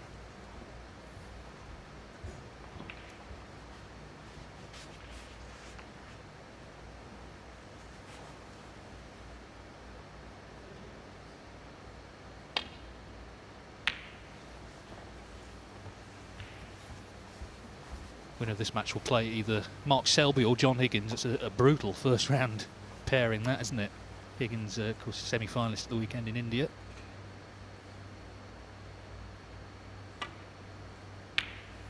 I don't know if he's back yet, but we should congratulate Matt Selt, who won his first ranking title just yesterday in India. Yeah, big time. Well done, Matty.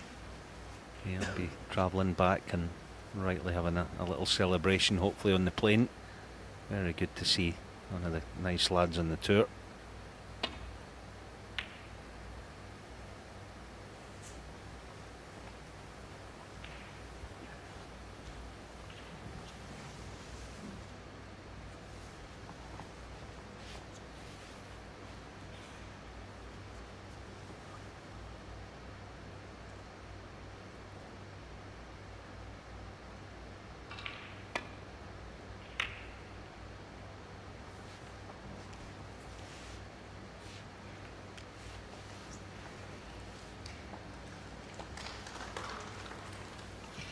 Yes, although it's a good cue ball, if Ronnie plays off the side of the pack of reds here, I would expect him to get somewhere in behind the green. It's all about whether he catches brown or green this shot. If he can find a little gap to slip in behind them he's in business, but he's not hit it, has he? He's caught it a wee bit thick.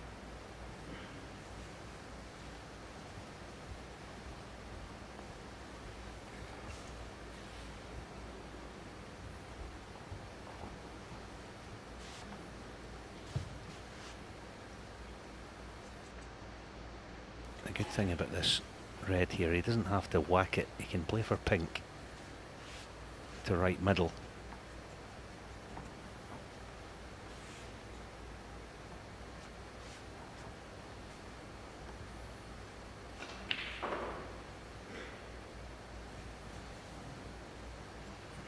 Type of shot that you always fancy Barry Hawkins with, because he doesn't have to overhit this. Oh, it was just awkward bridging, I think, put him off. You look at his bridge hand there, it just wasn't as solid as he would normally be.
This is big trouble now for O'Sullivan. There's no big pocket, there's no plant on, and there's no real safety shot. He's just going to, well, he has got a safety shot, but he's going to have to trust to a wee bit of luck in terms of getting the cover.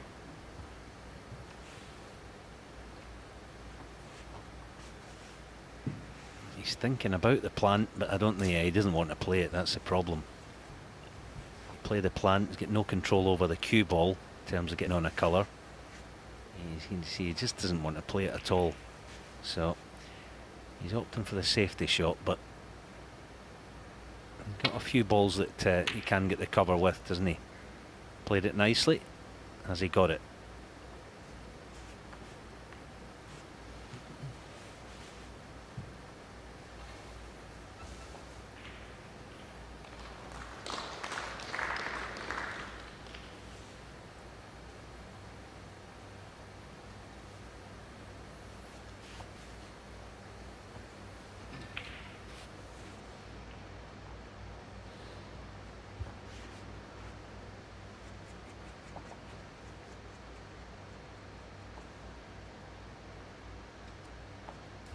Kind of hedging his bets a wee bit. Play the outside red, screw the cue ball to the left middle pocket.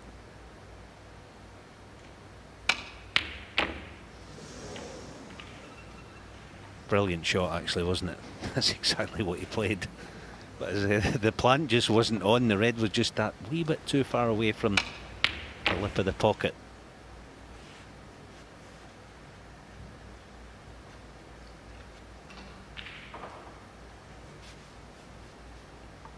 All the best taking this on. You just have no room for queuing.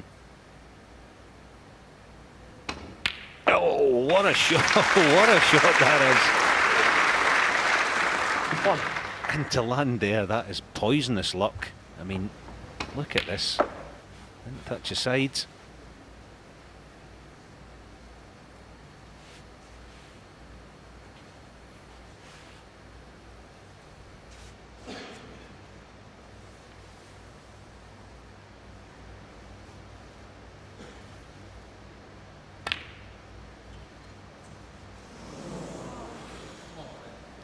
Ronnie O'Sullivan. Yeah, no sir, just not quite happening. One step forward and two back tonight, O'Sullivan, but he was very unlucky. He was close to fouling the green there, actually, wasn't he? The referee casting his eagle eye over that. Anyway, it's gone now.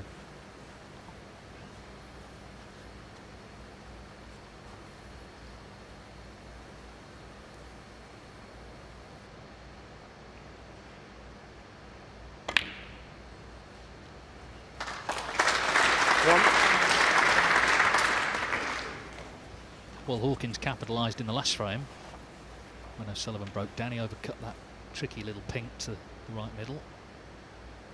Hawkins made 55 from it.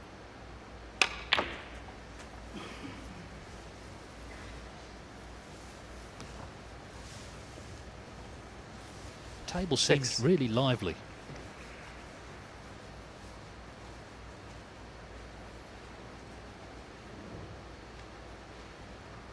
I don't know, I just thought that was a strange way to play it. Why did he not play it even cushion first? You're guaranteed to be on a red, I think, playing it cushion first. Yeah, here it is again. See, if he plays cushion first, the cue ball comes low. Oh, actually on the black spot line. Almost impossible not to be on one. It's maybe nitpicking, being a wee bit hypercritical, but he's put himself in a heap of trouble here because he can't avoid the cannon. How does he get the cue ball out and onto colour?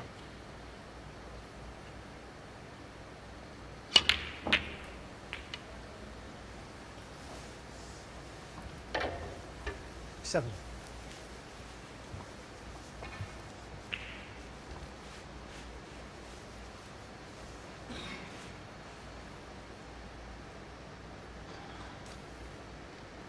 Last frame he missed a pink to this pocket. It just dipped on the way to the pocket. This time he's missed it at the far jaw. He's under pressure there. Barry Hawkins 7.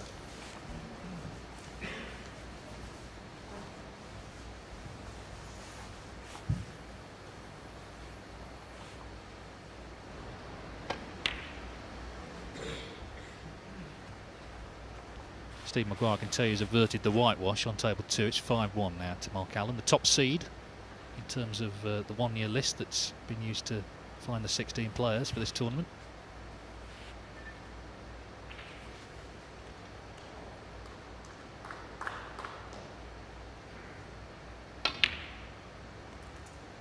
One.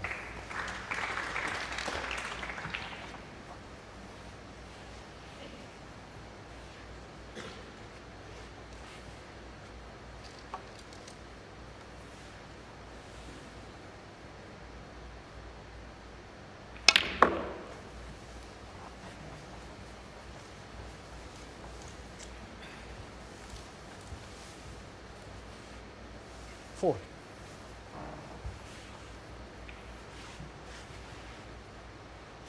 This will take a nice piece of cueing, little screw into the two reds or just low of them. Sign to play the other one. Five. Up for blue, but wrong side.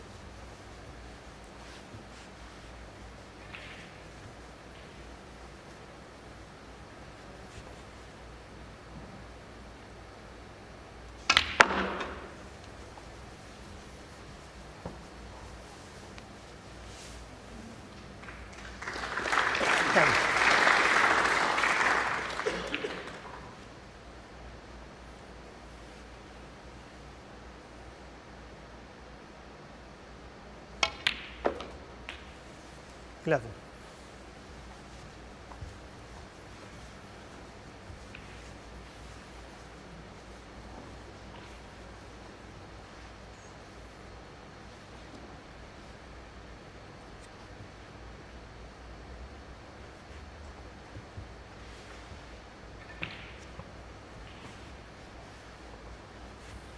It's a good picture, that, isn't it? Because you can see that almost playing for a pink off the spot.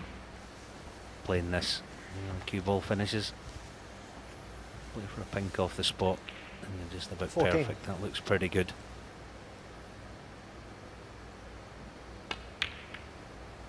15. And the black spot being covered is a bonus as well.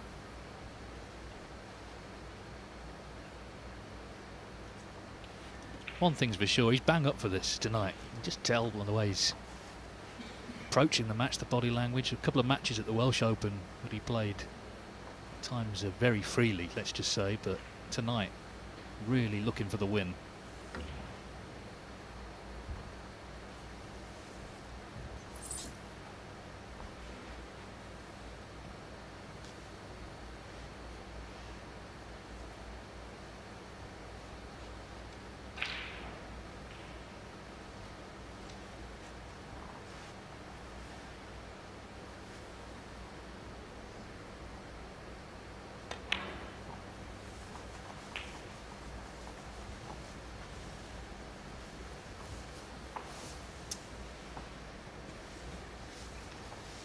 22.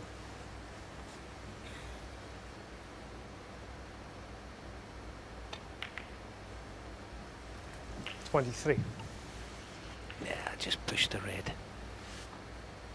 And behind the other one. That wasn't part of the plan. He was hoping to leave that in the open.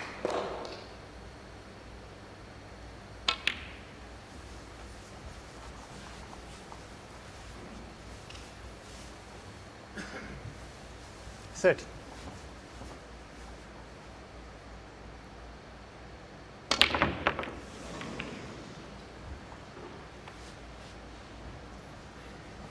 Ronnie O'Sullivan, 30. Yeah, once again, that's the third time tonight, isn't it? A player's overhit a shot and just the pockets won't accept it unless it's absolutely right in the middle. Reprieve again then for the Hawk.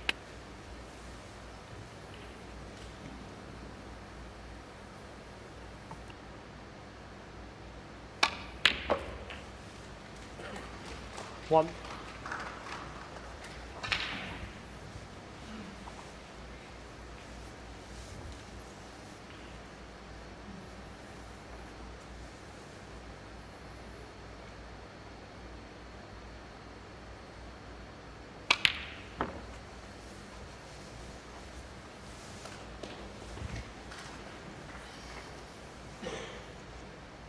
Eight.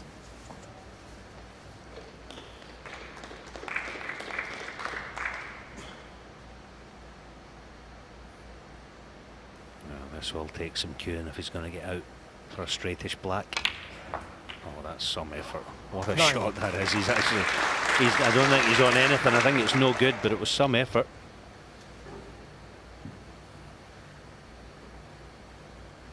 See, not on anything. I just mean obviously in terms of the next red. Where's it come from? Just trying to grab this cue ball. Yeah, not bad.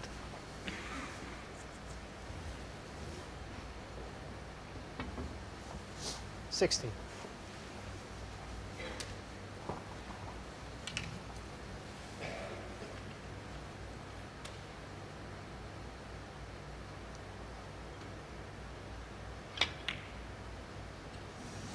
Yeah, that was a deceleration. That's what that was. Barry Hawkins, 16. Just didn't get through it, considering he's trying to get probably a foot above the blue line.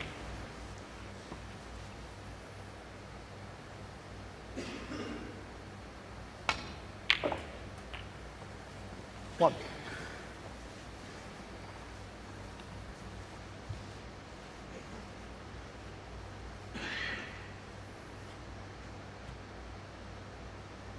This actually looks like a nice little gap between green and brown. No, I hit it too hard.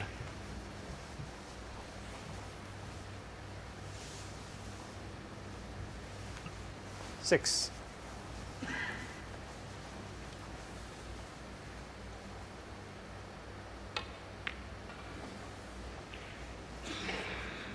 Ronnie O'Sullivan, 6.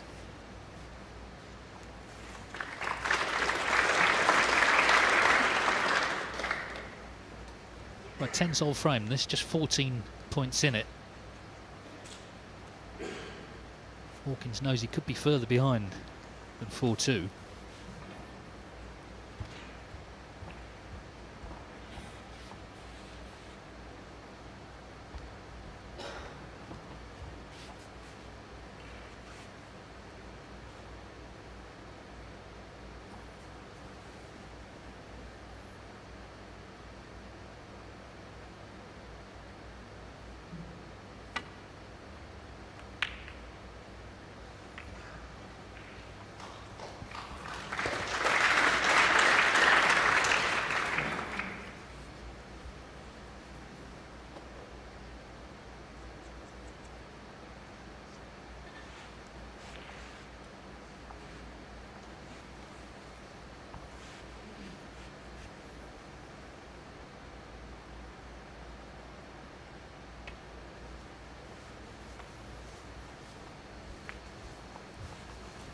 Does the red go to middle?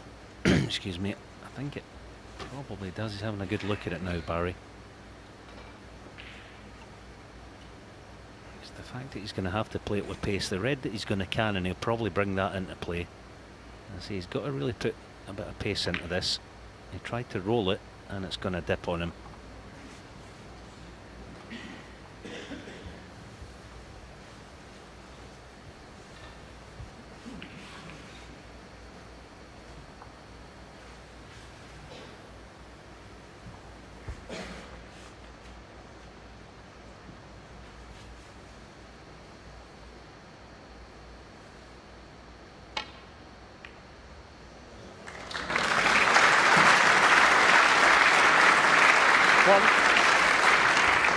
That was so delicately done, that thin cut.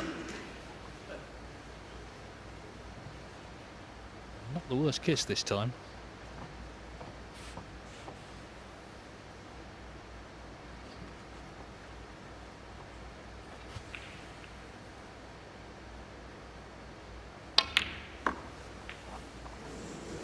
Wow, straight in the middle.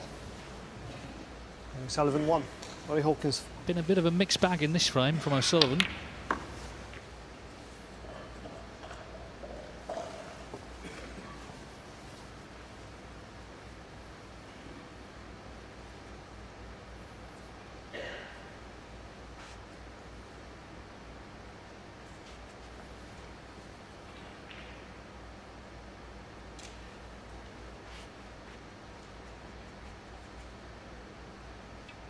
Having a go then, thinking the only red he can leave, the one he's attempting.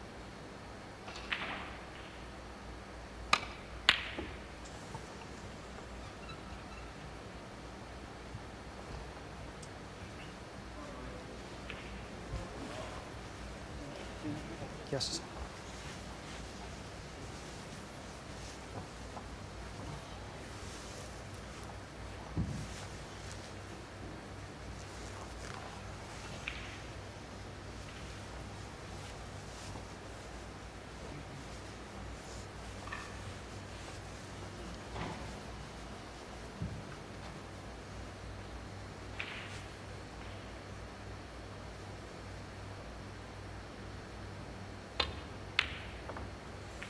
One.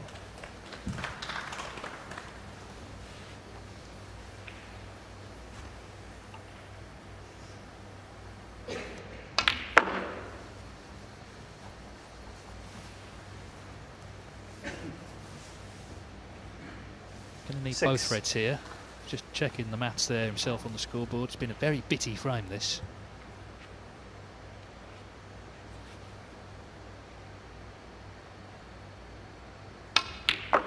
Seven. Yeah, he played that very nicely. Now he can drop in behind it, or I think it's just a bit close to the cushion to try and lift it because it's not a big target. Try to get in behind it, and again his timing is just off. 11.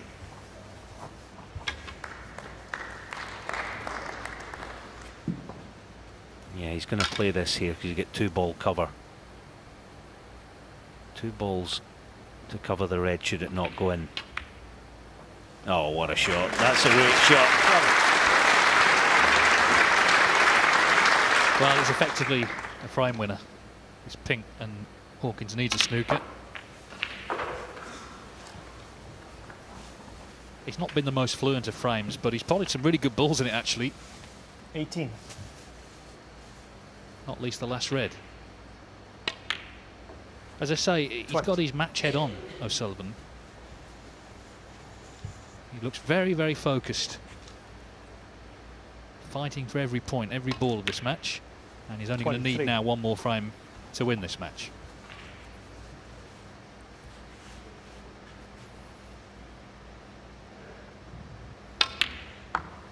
27.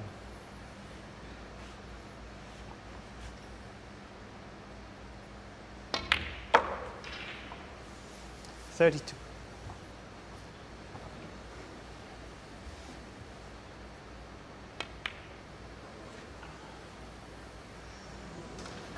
Well, it's been the longest frame of the match for Ronnie O'Sullivan. Doesn't mind about that. He's won it. He needs one more, and he will be in the quarterfinals of this Players Championship. He leads the second event of the Coral Series. Remember, the third in Llandudno later this month is for just the top 8 in the rankings. And just for a change, he breaks off right-handed. Ronnie O'Sullivan. See that very often these days. He sat down, a little shake of the head. He'll be saying, why did I break off right-handed? Because he strangely doesn't like to.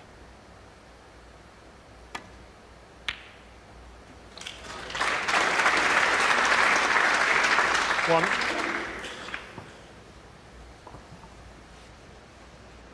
Well, it's given Hawkins an opening.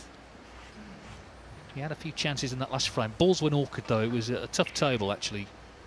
In the end, O'Sullivan won it. I tell you, Steve Maguire made a great clearance to win the 7th frame against Mark Allen. So from 5-0, he now trails 5-2 on table 2.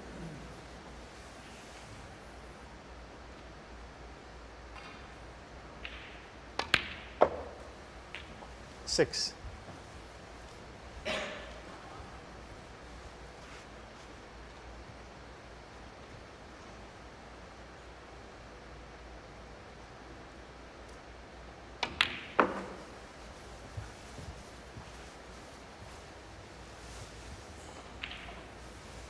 Played that beautifully, found the gap that he was after. I think what we'll see now is Barry Hawkins just try and open his shoulders and let the cue go just a wee bit more now that he's like 5-2 behind, the point of no return, as they say.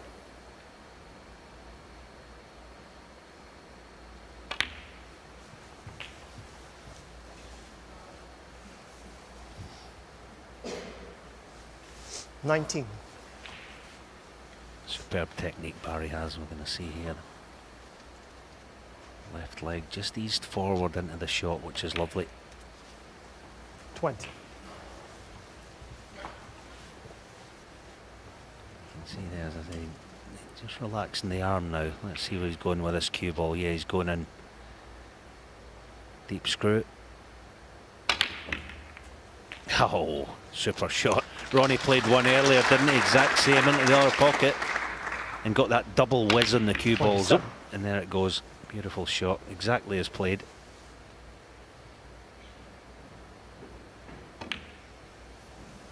$28. Seeing the point of no return, what players that tend to do is just think, okay, every shot now could be my last. Let's just play loose for a couple of frames and see where it takes me. If it takes me eventually to 5-4, I've got a chance. He just all of a sudden looks quite good, doesn't he? 35.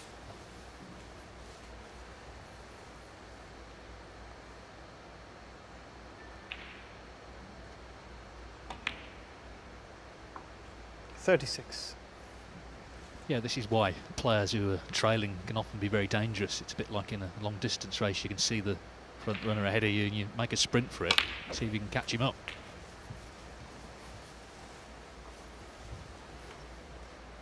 $43. And Hawkins is capable, more than capable, of reeling off frames in single visits. Remember, all O'Sullivan's done here is break off. 44.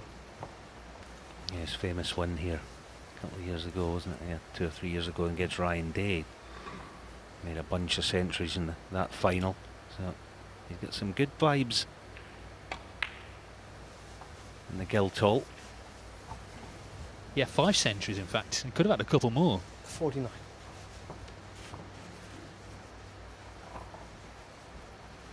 He also won this Players Championship here in 2014. A slightly different format. The final was only best of 7.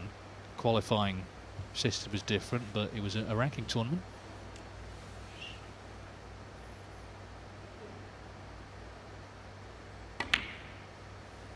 $50.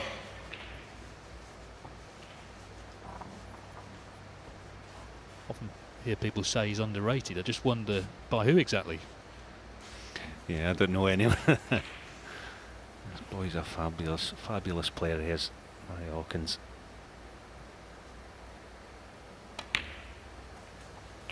Now, even that's a lovely shot, beautifully controlled. Yeah. Quick check at the scoreboard. 57. Barry here, 57. 2 reds needed, 2 reds with big colours.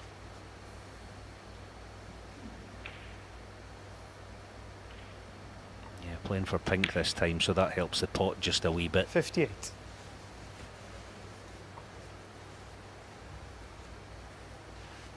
But as all these guys do, they don't just play for pink, or you don't just play for black, you play for both of them. That's the secret to down this end, not with every shot, but with a lot of shots.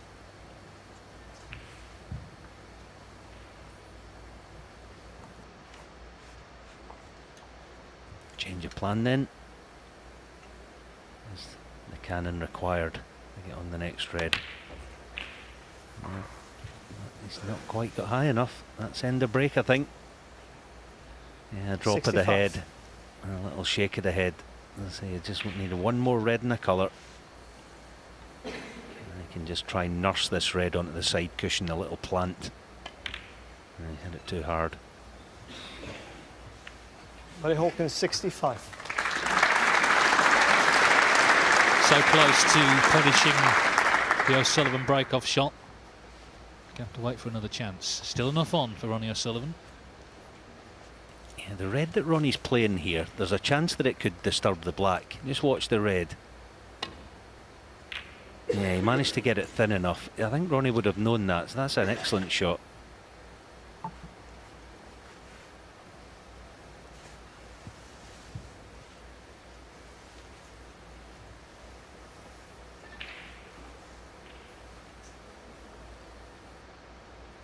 Yeah, no wonder he's taking his time now, Barry Hawkins.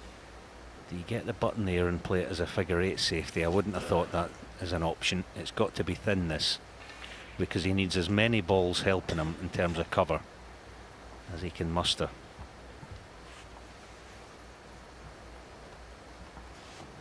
Because in his mind he will think, if I leave Ronnie any sort of shot here, it'll be my last.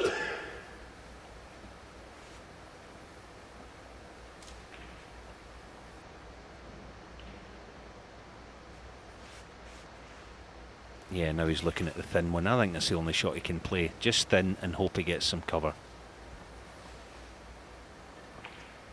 Yeah, coming round, perhaps the red will go. So an outside chance of even potting it. That's all he can do here.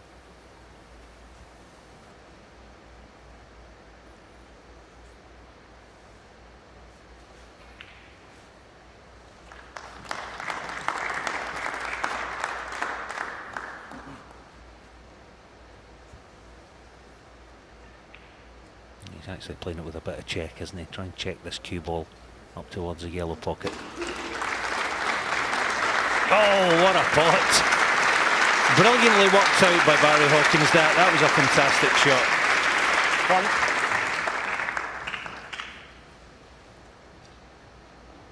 He almost played 2 shots in one there, didn't he? You know, he had to give himself a chance of potting it and a chance of getting the safety. See it again, there's a check in the cue ball. Got the thin edge that he was looking for.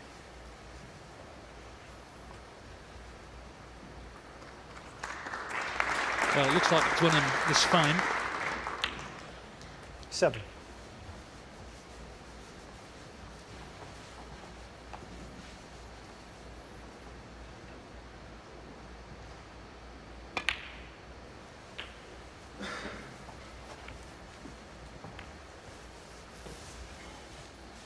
Got to try and 14. Apply pressure on O'Sullivan.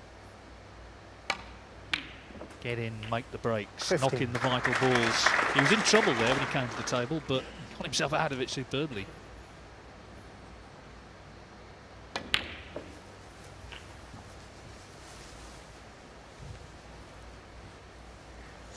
$22. 23.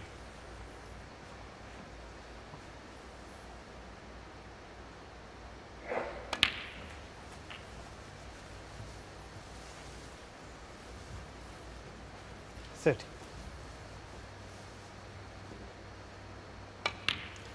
31.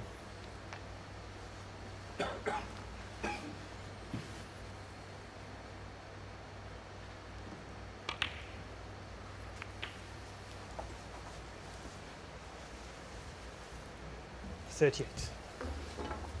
Well, O'Sullivan only had a couple of shots in this frame, but still favourite to win. Foul. 38, But Barry Hawkins for Ronnie looking very O'Sullivan. relaxed as he went about his business in that frame. Didn't win it in one visit from the O'Sullivan break-off. Probably that crack in red, though, to get back in that 8th frame. It's best of 11 to reach the quarter-finals. Thank you. Frame 9. Barry Hawkins. You'll notice table 2 is now empty because Mark Allen has won there 6-2 against Stephen Maguire. So Allen the first man into the quarter-finals, where he'll play either Dave Gilbert or Stuart Bingham.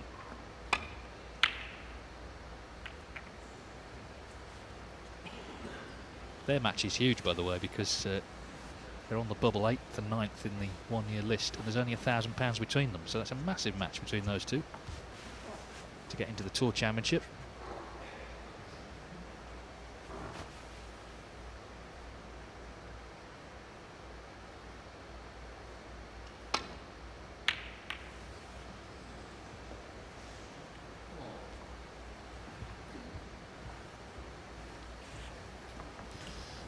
Once again, that was it was untidy, wasn't it? Wasn't really any close to the pot. Normally you would err on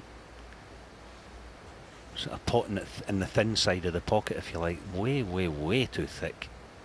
He definitely has been shown some decent stuff tonight, O'Sullivan, but he's definitely not firing. Barry Hawkins then retains that loose arm from the last frame. This match ain't over, not by a long shot. Pink spot covered, which is handy.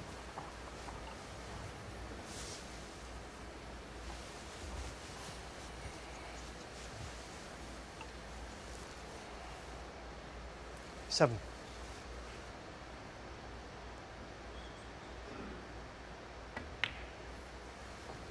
Eight.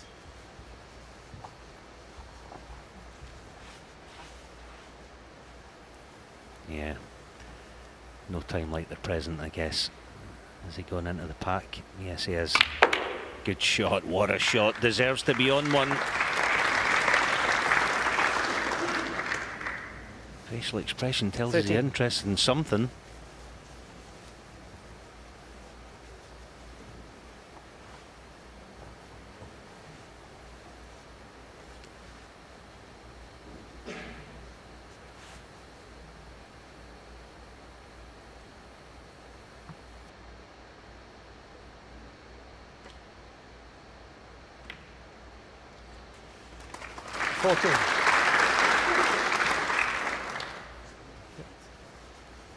How do you reach this?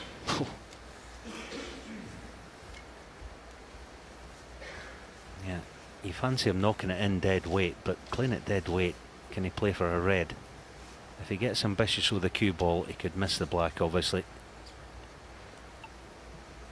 That's if and when he's able to reach this. This is going to be a tough one.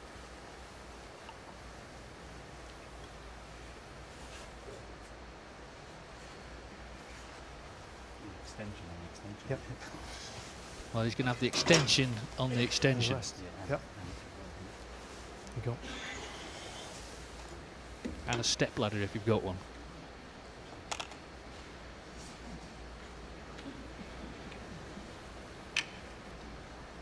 Well, look at this.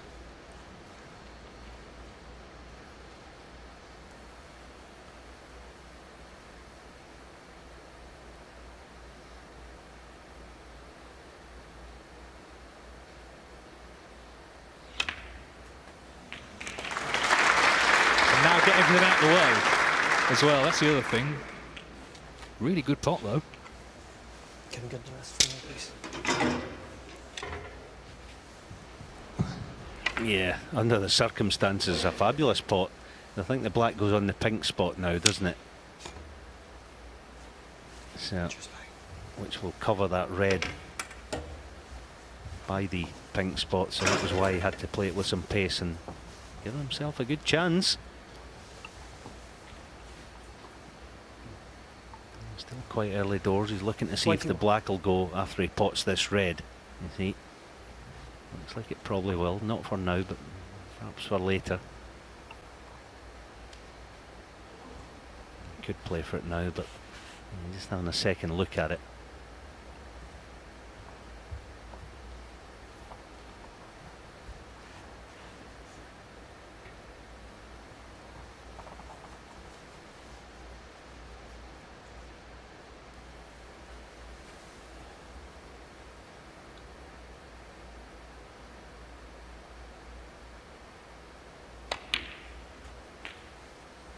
$22.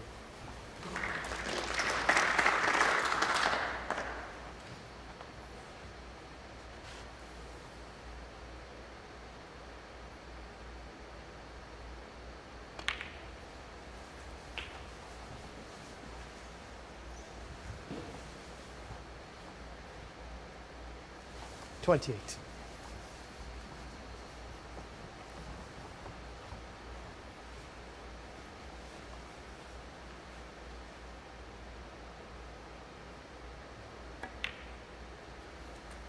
$29. So what a chance then to win another one, and again to do so by keeping O'Sullivan out.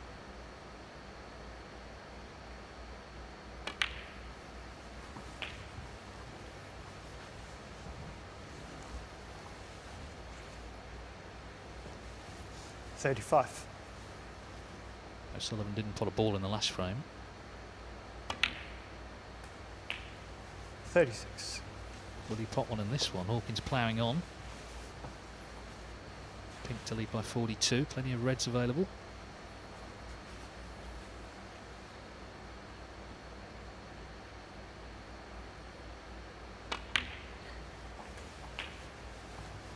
Oh dear.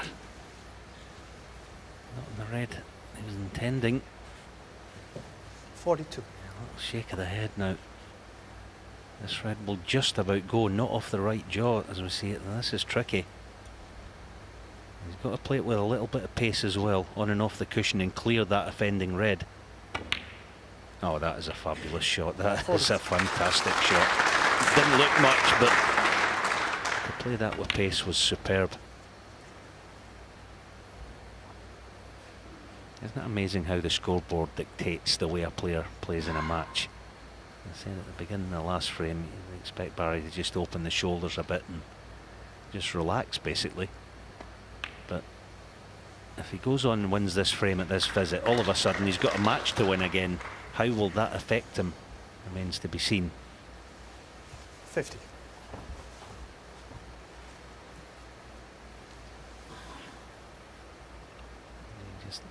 You're a Barry Hawkins fan, you just like to see him continue to be positive 51. into the next frame, if indeed there is to be a next frame.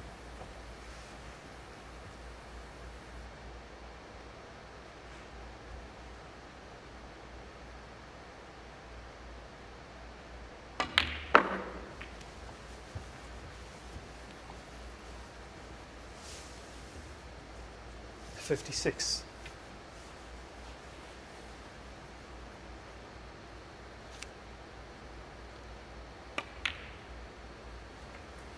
$57. I think one of his strengths is that he always manages to look calm, even if he's not feeling it inside. He just has that sort of air of calm. When he got all those extensions out earlier, that was a dicey moment actually on that black. But he just sort of half smiled and knocked it in. And he's still going.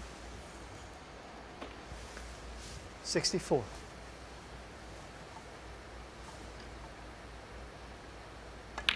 Something 65. I've spoke about a few. Well, that's as he just played a bad shot. He's still in the pink right enough, but he was looking for black. Should be all right. Just something I've always loved about the Hawkins game. When he's in the balls like this, you'll see how he retains his backswing. What I mean is the length of his backswing, even although it's quite a pedestrian pace, 71. the length of the backswing stays nice and long. 72. And that's not easy to do, especially under pressure.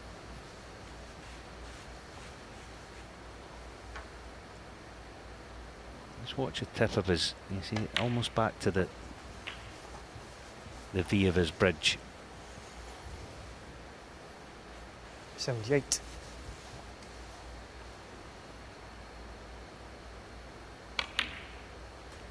$79. So Sullivan has been largely frozen out for 2 frames.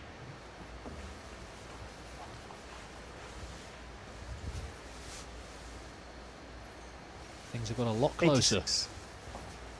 in the last 20 minutes or so. 87.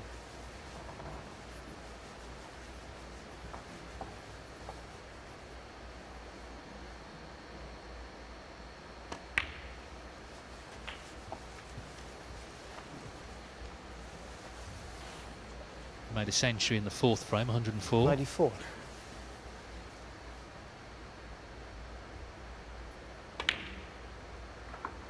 $95. And looks like we're about to see another one from Hawkins, who's really stepped it up last couple of frames. We have a match on our hands.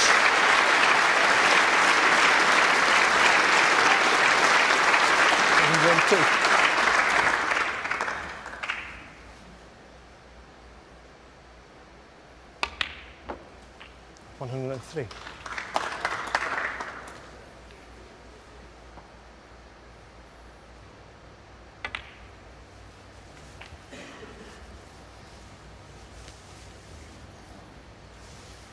$108.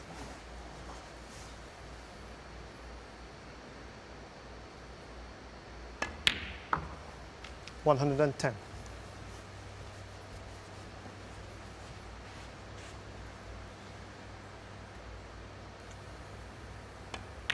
It wouldn't be a... Well, the missus agreed it doesn't matter.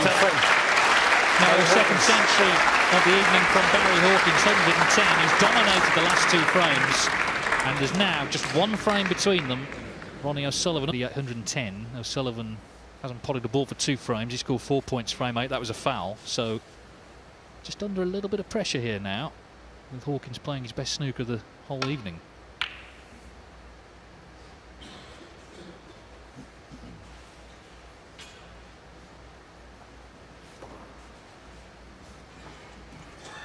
This is the very red that Barry Hawkins missed at the outset of frame 2.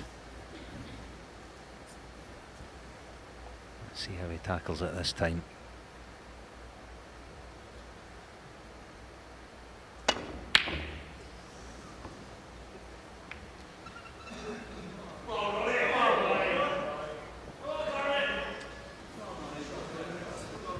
Thank you. Ronnie comes to the table. It's been over 22 minutes since he's potted the ball. That's in live play.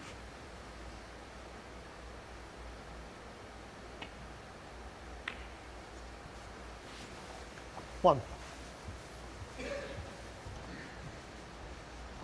There's Barry Hawkins.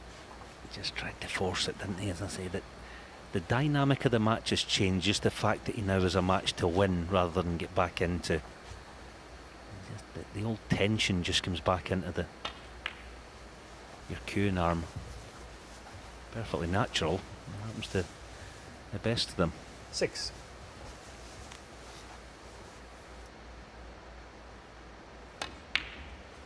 $7. Yeah, Ronnie looking at the low red tells us that the black doesn't pass the right corner. So has to be high in this red. I don't think that's it.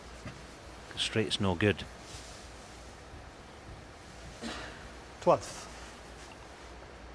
It's just the wrong side of straight. I say, just the very fact he played that shot tells you black doesn't go. So, deep screw then. No, it's a beautiful little 13. shot. Just a little touch shot, wasn't it? Gorgeous control.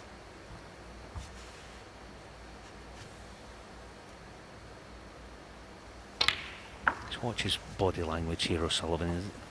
As he walks round the table, I think, in situations like this, he tries to find rhythm in the way you walk and the way you just your demeanour. Obviously, the referee's got a job to do getting the pink back on the spot. Ronnie takes a little time out.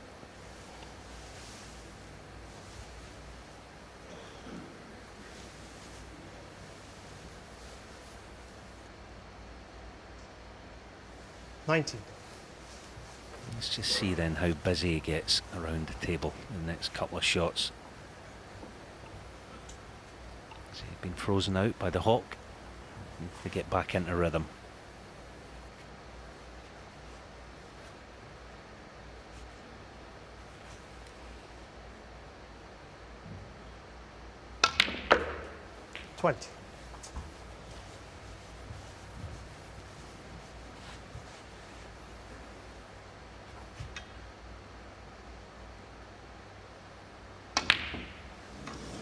Yeah, that was a tough shot. He's playing it with a bit of right-hand side. That's missable. Ronnie O'Sullivan, 20. It may look clumsy, but those are not easy.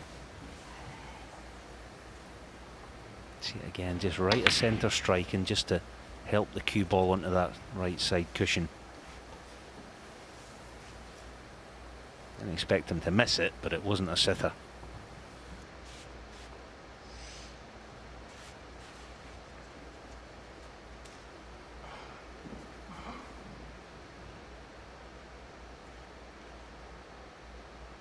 There's that raised bridge.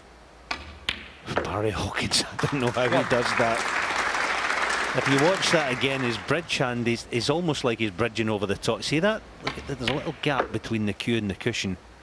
The control he gets with that shot is amazing.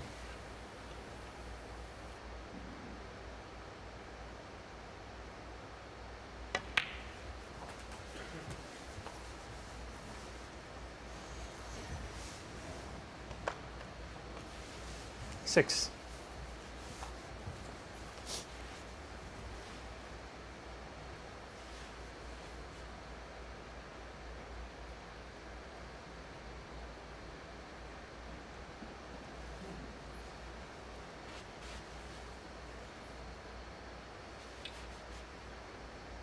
A bit of kidology there. He was pretending that he was going to go for the red.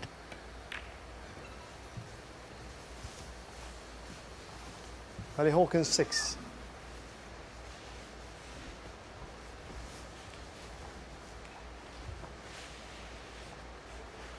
It looked like a procession for Ronnie O'Sullivan at 3-0 and again at 5-2, but he's involved in a real battle now and he knows it.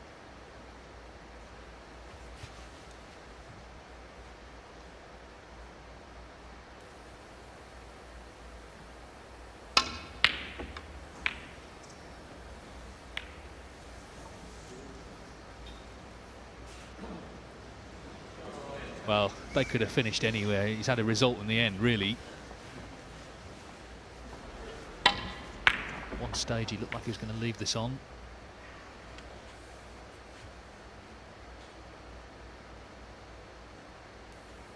Yeah, Barry trying to push the red down towards the blue cue ball in behind yellow. Good effort. It's a terrific effort, but it's straight in, and he didn't get any pace on the red. Ronnie O'Sullivan. Thank you. Settle down, please. And the worst thing, he's left the red pretty much straight from hand.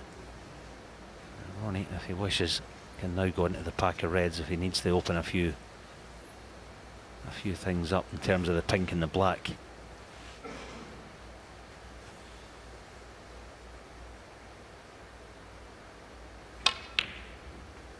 One. I don't think there's any need though. I think he can just drift for a high black off the spot and he's on the red. You see the high black? Yep. Just about on the red, I think.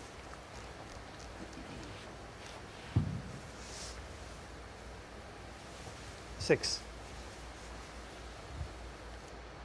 He'll just get the little soft cannon on the black and just push it. Oh, that was played absolutely beautifully.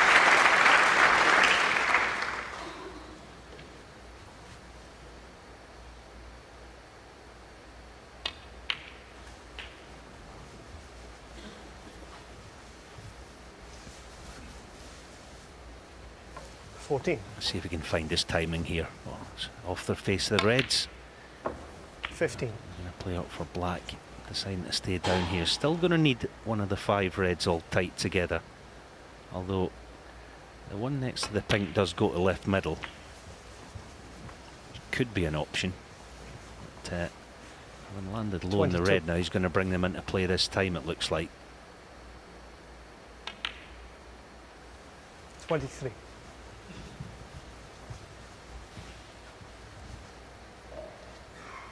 If this were a Mark Williams, he'd be dollying this in dead weight, but that's not Ronnie's way. Deep, he goes deep into the reds. Key shot. Oh, and he's perfect. Well, it's just a terrific shot, and it looks like a match winner. 30. And this is what marks out the great players. It's the ability to produce the goods, not just when you're miles in front in a match, but when you're put under pressure, 31. when your opponent's coming back at you playing really well, as Hawkins has been.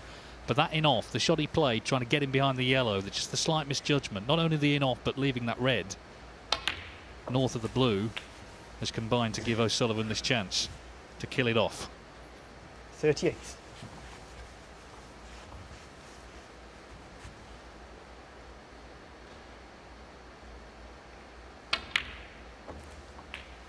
$39. Checks the score, but he's 57 in front, so yellow means another red. Just come a bit high on the blue. Looking at the brown, which would mean Hawkins would need a snooker. It's going to be a left-handed brown, is it? Maybe not. Now he's back to the blue again.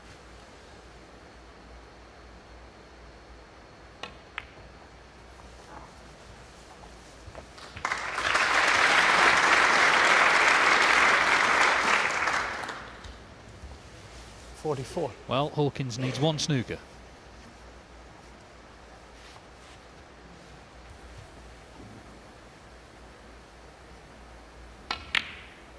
No, in goes the plan. That just about puts the tin lid in this match, and I think the report card will say something along the lines of decent performance, but can do much better. But at least he's going to be here to have that opportunity. 50. He's played some good stuff, but not sparkling by his own standards. 51. I think though he's got to be satisfied with the way he's won it. This frame, this break has been superb. Hawkins was playing some terrific stuff himself. The door was open for him, but O'Sullivan has slammed it, and that in-off was the key moment of the frame. The next key moment was that lovely 57. split he got on the reds.